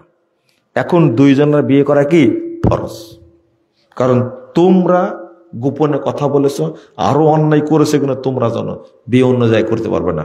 আবার ঘুরে বলে ও কিন্তু আমার পছন্দ না। পছন্দ না হলে এতদিন কি করেছো? আপনি কি বুঝতে পারছেন? এক পর্যায়ে বলছে ও তো আমাকে বিয়ে করতে চাচ্ছে না। এখন আমি বললাম যে না, বিয়ে না, চুপ থাকতে হবে, তুমি আর জীবনে বিয়ে করো না। কিন্তু তুমি আর কোন পবিত্র মেয়েকে বিয়ে করতে পারবে না, তোমরা দুইজন অপবিত্র, দুইজনের সাথে বিয়ে হবে। আপনারা কি বুঝতে পারলেন? এখন একজন প্রশ্ন করেছে আমাকে, প্রশ্ন তো শুনলাম, কিন্তু একটা মেয়ের সম্পর্ক 10-12টা ছেলের সাথে, তখন কি হবে? আপনি কি বুঝেছেন সেটা? আমি বললাম যে আচ্ছা, মেয়ের কথা বললে কিন্তু ছেলের কথা বললেন না, 4টা বিয়ে করতে পারবে, তাই উত্তর দিয়ে দিবেন আপনি। কত চালাক এরা! এরা শুধু পড়াশোনায় করে, আরো কিছু করে এরা। চিন্তা করতে পারছেন? ছেলের প্রশ্ন করেনি, কার প্রশ্ন করেছে? মেয়ের প্রশ্ন। মনে করেন যে ছেলে আপনি বলে দিবেন, পট করে উত্তর দিয়ে দেবেন, 4টা মেয়ের সাথে কথা, 4টাকে বিয়ে করো তুমি, বলে দিবেন আপনি, বলছে। এই জন্য আমি ছেলের কথা বলিনি। কার কথা বলেছি? মেয়ের কথা বলেছি। কত বদের বদ আপনি চিন্তা করেন। একটা মেয়ের সম্পর্ক কয়টা পুরুষের সাথে? 10-12 জনের সাথে। চিন্তা করেন কি পরিমাণ নষ্ট। মুনাফেক আপনি কত আগে হয়ে গেছেন। বাংলাদেশের সবচেয়ে নোংরা লুচ্চি একটা মহিলা নাকি আছে, সবচেয়ে খারাপ মহিলা, সবচেয়ে জঘন্য, এর চেয়ে খারাপ মহিলা নাই নাকি বাংলাদেশে। নাকি ওর ফলোয়ার সবচেয়ে বেশি। কারা ফলোয়ার? এরা হলো মুনাফেক, এরা হলো বেঈমান। তুমি বেঈমান, বোঝনি? তুমি তোমার এই ন্যাংটা ছবি দেখার জন্য ওর ফলোয়ার হয়েছে। ফলোয়ার না কি বলে? ফলোয়ারই তো। তুমি ফলোয়ার হয়েছ, তুমি মুনাফেক, তুমি টাক্কা মুনাফেক। তুমি বাংলাদেশের পুরুষরা যদি মহিলাদের ফলোয়ার হয়, ল্যাংটা, উলঙ্গ, বেশ্যা, এর চেয়ে নোংরা, জঘন্য, খারাপ, এইরকম জঘন্য কোন নারী নাকি পৃথিবীতে আসেনি, বাংলাদেশে কোনদিন আসেনি। আর এই মহলের ফলোয়ার তুমি যুবক মানুষ। ছি ছি ছি, নাউজুবিল্লাহ। তোমার পকেটে মানি ব্যাগে এই মহিলার ছবি আছে, এই উলঙ্গ বেশ্যা মহিলার ছবি আছে। তুমি তো একটা মুনাফেক, তুমি একটা বেঈমান। তুমি নামাজ পড়ে কি করবে? অভিশাপ তো তোমাদের কারণে হয়। দ্রব্যমূল্যের ঊর্ধ্বগতি কেন? তোমার কারণে অভিশাপ, এটা অভিশাপ। আল্লাহ রাসূল তাদের জন্য বললেন ইলআনু হুন্না। আল্লাহ নবী বলছে উলঙ্গ, ন্যাংটা, বেহায়া মহিলাদের জন্য আল্লাহর কাছে গজব চাও। আর তোমরা বলো আল্লাহ তুমি এদেরকে গজব দিয়ে ধ্বংস করে দাও। আল্লাহ নবী বলছে ইলআনু হুন্না, এই বেহায়া, উলঙ্গ, জঘন্য, নোংরা, এই ল্যাংটা, বেপর্দা মহিলাদের উপরে তোমরা আল্লাহ যেন গজব নাজিল করে। তোমরা চাও আল্লাহ তুমি এদের গজবটাকে ধ্বংস করে দাও। আর আপনি তাদের ফলোয়ার, গজব তো আপনার কারণে আসতেছে। আমি মনে বুঝাতে না পারলাম না বুঝাতে পারলাম আমি ব্যর্থ। আপনারা বোঝার চেষ্টা করবেন ইনশাআল্লাহ। আমি প্রসঙ্গক্রমে বললাম ঈমান কখন থাকে আর কখন থাকে না। এই কাজগুলো করলে ঈমান থাকার প্রশ্নই আসে না। নাউজুবিল্লাহ, আস্তাগফিরুল্লাহ। আল্লাহ যেন আমাদেরকে হেফাজত করেন, বলেন আমিন। আল্লাহ যেন আমাদেরকে হেফাজত করেন। তাহলে উলঙ্গ মহিলার দিকে তাকাবো না ইনশাআল্লাহ। এক, যদি ঈমান রাখতে চান, সালাত যদি কবুল হতে চাই। 2 নম্বর, পরকিয়া করা যাবে না। আমাকে বারবার বলছে যে ভাই কিছু আদায় করতে হবে। এই এলাকায় ধান ও আলু চাষ হয়, আপনারা কি দান করেননি? আগে করেছেন? করেননি, তাই না? আমি দোয়া পড়ে শেষ করে দেব ইনশাআল্লাহ। প্রশ্ন আছে নাকি? প্রশ্ন নাই? এতগুলো প্রশ্ন করেছে, সবাই একজন প্রশ্ন করেছে যে আচ্ছা প্রশ্নের উত্তর দিব ইনশাআল্লাহ। আমি দিব, আগে দিব না কিছু দান করবেন আপনারা? আলু কে কে দিতে চান? কেউ দিবে না, এরা আলু দেওয়ার লোক না। ও দাম বেশি, তাই? আপনারা যারা আছেন তারা এখানে 1 টাকা হলেও সহযোগিতা করবেন, বলেন ইনশাআল্লাহ। দিবেন কাকে? আপনি মসজিদে না, আহলে হাদিস মসজিদে দিবেন। আপনি আমাকে তো দিবেন না, কাকে দিবেন? মসজিদে দিবেন, মসজিদে দিবেন। এই নিয়াতটা করে প্রত্যেকেই সহযোগিতা করতে পারবেন না ইনশাআল্লাহ? করবেন তো? রুমাল নিয়ে যাবে? রুমাল কি যাবে না, কি করবেন? ছেলেপেলে যাওয়া করবে, পকেটে হাত দেবেন। প্রশ্নের উত্তরগুলো দিচ্ছি শুনেন, তবে তার আগে বলেননি। প্রশ্ন উত্তরের জন্য দেখলাম বাহিরে এক ভাই বই বিক্রি করছে। আমি দেখে খুশি হলাম যে অনেক বই নিয়ে আসছে এই ভাই। তার মধ্যে আমরা যে 2টা খণ্ড বের করেছি প্রশ্ন উত্তরের, এখানে যত প্রশ্ন আছে আমি না জেনে বলছি অধিকাংশ প্রশ্ন পাওয়া যাবে যে আমরা প্রশ্নের উত্তর দিয়ে দিছি, পাওয়া যাবে অধিকাংশই। 2টা খণ্ডের মধ্যে কয়টা? 2630টা প্রশ্ন আছে। কয়টা? আপনার এটা পড়তে অন্তত 15 বছর লাগবে, আপনার পড়তে। তো আপনি পড়েন না যে, এই জন্য সমস্যা। পড়ার অভ্যাস করেন, পড়ার অভ্যাস করেন। আল্লাহ দুনিয়াতে পড়তে পারবেন, কিয়ামতের মাঠে কি বলবেন? ইকরা কিতাবাক কাফা বিনাফসিক। পড়েন, পড়বেন একটু। আল্লাহ আমাকে একটি ছেলে সন্তান দান করেছেন এবং আমি আকিকার দিনে তার নাম রাখি আব্দুল আহাদ। এখন শুধু আব্দুল আহাদ বলে ডাকলে কি পাপ হবে? না, কোনো সমস্যা নাই, আব্দুল আহাদ বলবেন, খুব সুন্দর নাম। জন্ম সনদে শুধু আব্দুল আহাদ দেখলে কি পাপ হবে? না, লিখবেন আব্দুল আহাদ। আমার যে সূরা বা আয়াতগুলো মুখস্থ আছে সেগুলো যে কোনো সময় মনে মনে পড়লে বা তেলাওয়াত করলে কি তেলাওয়াতকারীর অন্তর্ভুক্ত হব? হ্যাঁ, অবশ্যই পড়তে থাকবেন। যত সূরা আছে, একবার না, সূরা ইখলাসই পড়েন আপনি 5 বার, 7 বার, 10 বার, 20 বার, 50 বার পড়েন, পড়তে থাকেন, এটাই তেলাওয়াত, নেকি পাবেন ইনশাআল্লাহ।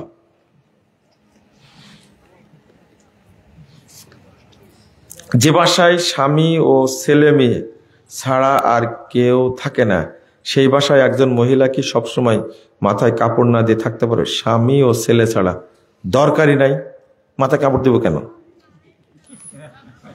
বেগানা নাই, বলে কেউ নাই, তার নিজের সন্তান আছে, স্বামী আছে, মাথায় কাপড় দেবে কেন? আজান শুনে দিতে হবে, তাই না? ওই এক মুনাফেক, শয়তানের দালাল একটা, সারাক্ষণ মাথায় কাপড় দেবে, তা আজান দিলে দেয় মাথায় কাপড়। কত সম্মান করে আল্লাহকে, সারাদিন ঘুরে বেড়াচ্ছে ল্যাংটা হয়ে, সবাই দেখতেছে। আপনার বউ যে কেমন এই এলাকার সবাই জানে। এইরকম যদি হয় তওবা ছাড়া উপায় নাই। পবিত্রতার ব্যাপারে নিশ্চিত হওয়ার পরে কেউ যদি গোসল ছাড়া জুমার সালাত আদায় করতে যায় তাহলে পাপ হবে কি? মানে অপবিত্র ছিল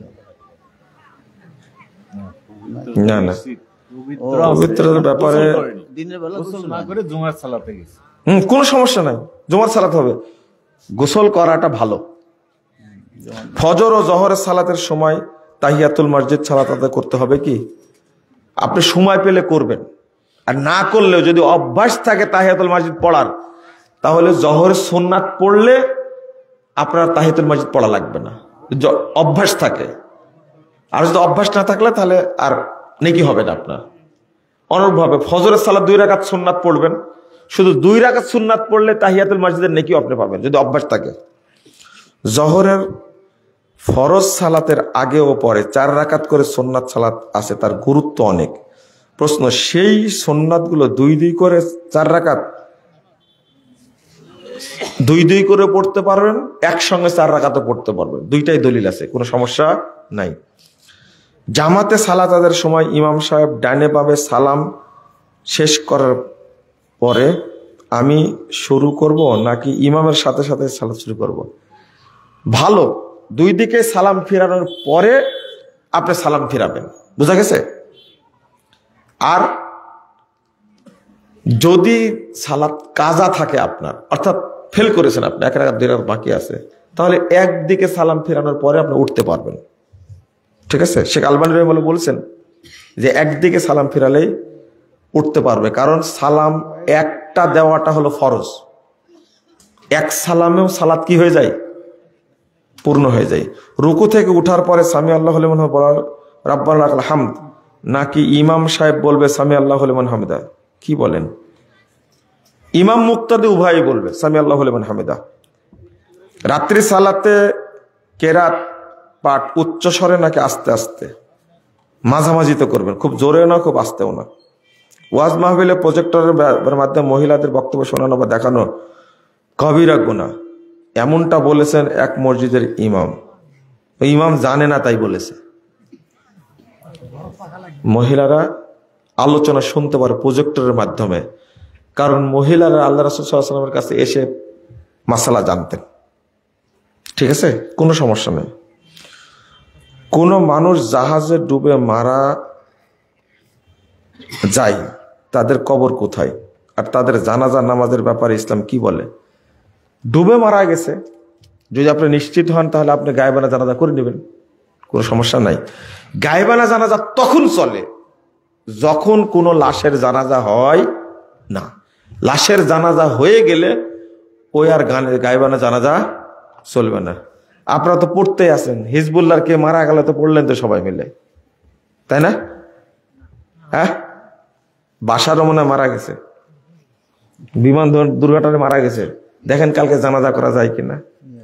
মুসলমানরা এতই হারামখোর, এর আকীদাও বুঝে না, কিচ্ছু বুঝে না। কি বুঝলেন আপনারা? বুঝলেন কিছু? লাশের যদি একবার জানাজা হয় তাহলে আর জানাজা করা যাবে না।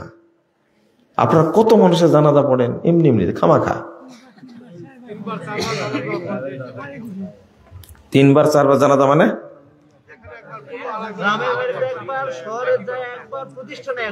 ও, যদি যেখানে মারা গেছে সেখান থেকে নিয়ম হলো যেখানে মারা যাবে সেখানে দাফন করা, ঠিক আছে, এটাই ভালো শরীয়তের দিক থেকে। যদি দাফনের জায়গা আর মৃত্যুর জায়গা আলাদা জায়গায় হয় তা দুই জায়গায় জানাজা করাতে পারে, কোনো সমস্যা নাই। কিন্তু এই ট্র্যাডিশন যে বিভিন্ন জায়গায় নিয়ে নিয়ে যা জানাজা পড়াতে হবে, জয়পুরহাটে করলেন একবার, কি বলে কালায় একবার করলেন, এই ট্র্যাডিশনটা চলবে না, বাদ দিতে হবে। সব ধরনের মোজার উপরে মাসা করা যাবে কি? যাবে। একসাথে 3 তালাক দিলে তালাক হবে কি? প্রথম হচ্ছে একসাথে 3 তালাক দেওয়া হলো সুন্নাত বিরোধী। কি? সুন্নাত বিরোধী। একসাথে 3 তালাক দেওয়া চলবে না, 3 মাসে 3 তালাক দিতে হবে। একসাথে 3 তালাক যারা দেয় তারা বলদ। তারা কি? বলদ। ওরা পুরুষই না, ওরা পুরুষ না। 1 2 নম্বর, তালাক দিলে কিন্তু 1 তালাক হবে। কয় তালাক? 1 তালাক হবে। যেমন পেটে বাচ্চা থাকা অবস্থায় তালাক দেওয়া ঠিক না, তবে দিলে তালাক হয়ে যাবে। বুঝেননি মনে কথাটা? দিলে কি তালাক হয়ে যাবে। আশা করি বুঝতে পেরেছেন। জাযাকুমুল্লাহ খায়রান ওয়া বারাকাল্লাহু ফিকুম। কি আরো প্রশ্ন? আমি একটা দোকান ঘর 5 লক্ষ টাকা জামানত নিয়ে ভাড়া দিয়েছি, মাসিক ভাড়া 500 টাকা। হ্যাঁ, মাসিক ভাড়া 500 টাকা, জামানত নিয়েছেন 5 লাখ টাকা। উক্ত জামানতের 5 লক্ষ টাকা আমার নিজের কাজে ব্যবহার করতে পারবো কি? হারাম, হারাম। এইভাবে তো বড় লোক হচ্ছেন আপনি, তাই না? এই হারাম খেয়ে কি ইবাদত হয়? 500 টাকা দোকান ভাড়া আর নিছেন কত করে? 5 লাখ টাকা। কি করবেন টাকাটা? বহু আগে ফতোয়া দিছি আমরা, ফতোয়া জেনে কাজ করবেন। বাংলাদেশ পুরোটা হারামের উপরেই চলছে, কি আর উত্তর দিব এগুলো? কাজা সালাত কি আজান ওই কেমন দিতে হবে? আগে বলেন কাজা হলো কেন? কাজা হলো কেন বলেন? আপনি কাজা করতে পারবেন, হতেই তো পারে মানুষের, তাই না? আপনি ঘুমাচ্ছিলেন, বুঝতে পারেননি, কেউ ডাকেননি, কাজা হয়ে গেল, তাই না? কোনো সমস্যা নাই, পড়ে নেবেন। পড়ে নেওয়াটাই আপনার জন্য কাফারা। হ্যাঁ, ওটা বলতে এখন বলতাম হবে, পট করে বলে দিয়েছেন আপনি, এখনই বলবে কথাটা। মনে করেন আপনি সফরে আছেন, এটা কাজা বলবো না। আপনি সফরে থাকলে কাজা হবে কেন? জহরের আগে বের হয়েছেন, জহরটাকে নিয়ে যাবেন আসরের সময়, আগে জহর পড়বেন তো আসর পড়বেন, এটা মুসাফির অবস্থা। এটা কি অবস্থায়? এটা কাজা না। মাগরিব যখন পড়ছেন মুসাফির, এশাটাকেও 2 রাকাত পড়ে নেবেন, ঠিক আছে? আর যদি বের হন, মাগরিব পড়ে যদি বের হন সফরে, মাগরিবে পড়ে নেবেন, এশাটাকেও এগিয়ে নিয়ে আসবেন, এশাটাও পড়লেন, জমা করে বেরিয়ে গেলেন। আর মাগরিবের আগে যদি বের হন তাহলে তাড়াহুড়া করবেন না, মাগরিবটাকে ঢিলা করবেন, করে এশার টাইমে গিয়ে মাগরিব আগে পড়বেন, তারপরে কি এশা পড়বেন। বোঝা গেছে? এটা কাজা না। কিন্তু কাজা যে প্রশ্ন করলেন আপনি, কাজা হতেই পারে, পারে না? কোন কারণে এমন একটা অবস্থায় পড়েছেন আপনি, উপায় নাই। আল্লাহ নবী সাল্লাল্লাহু আলাইহি সাল্লাম একদিন তিনি 4 ওয়াক্ত সালাত কাজা করেছেন। কয় ওয়াক্ত? 4 ওয়াক্ত। জহর, আসর, মাগরিব, এশা সবগুলোই পড়েছেন এশার সালাতের পরে। ভাবতে পারেন আপনি, সবগুলো পড়েছেন কখন? এশার সালাতের পরে পড়েছেন। 661 662 নম্বর হাদিস নাসাইর মধ্যে এসেছে, খাইবারের যুদ্ধের দিনে। আপনি পড়তে পারেন, আপনি অ্যাক্সিডেন্ট করেছেন। কি করেছেন? অ্যাক্সিডেন্ট করেছেন, জহর চলে গেছে, আসর চলে গেছে। হ্যাঁ, কোন সমাদে? আলবানি তো সহি বলেছেন।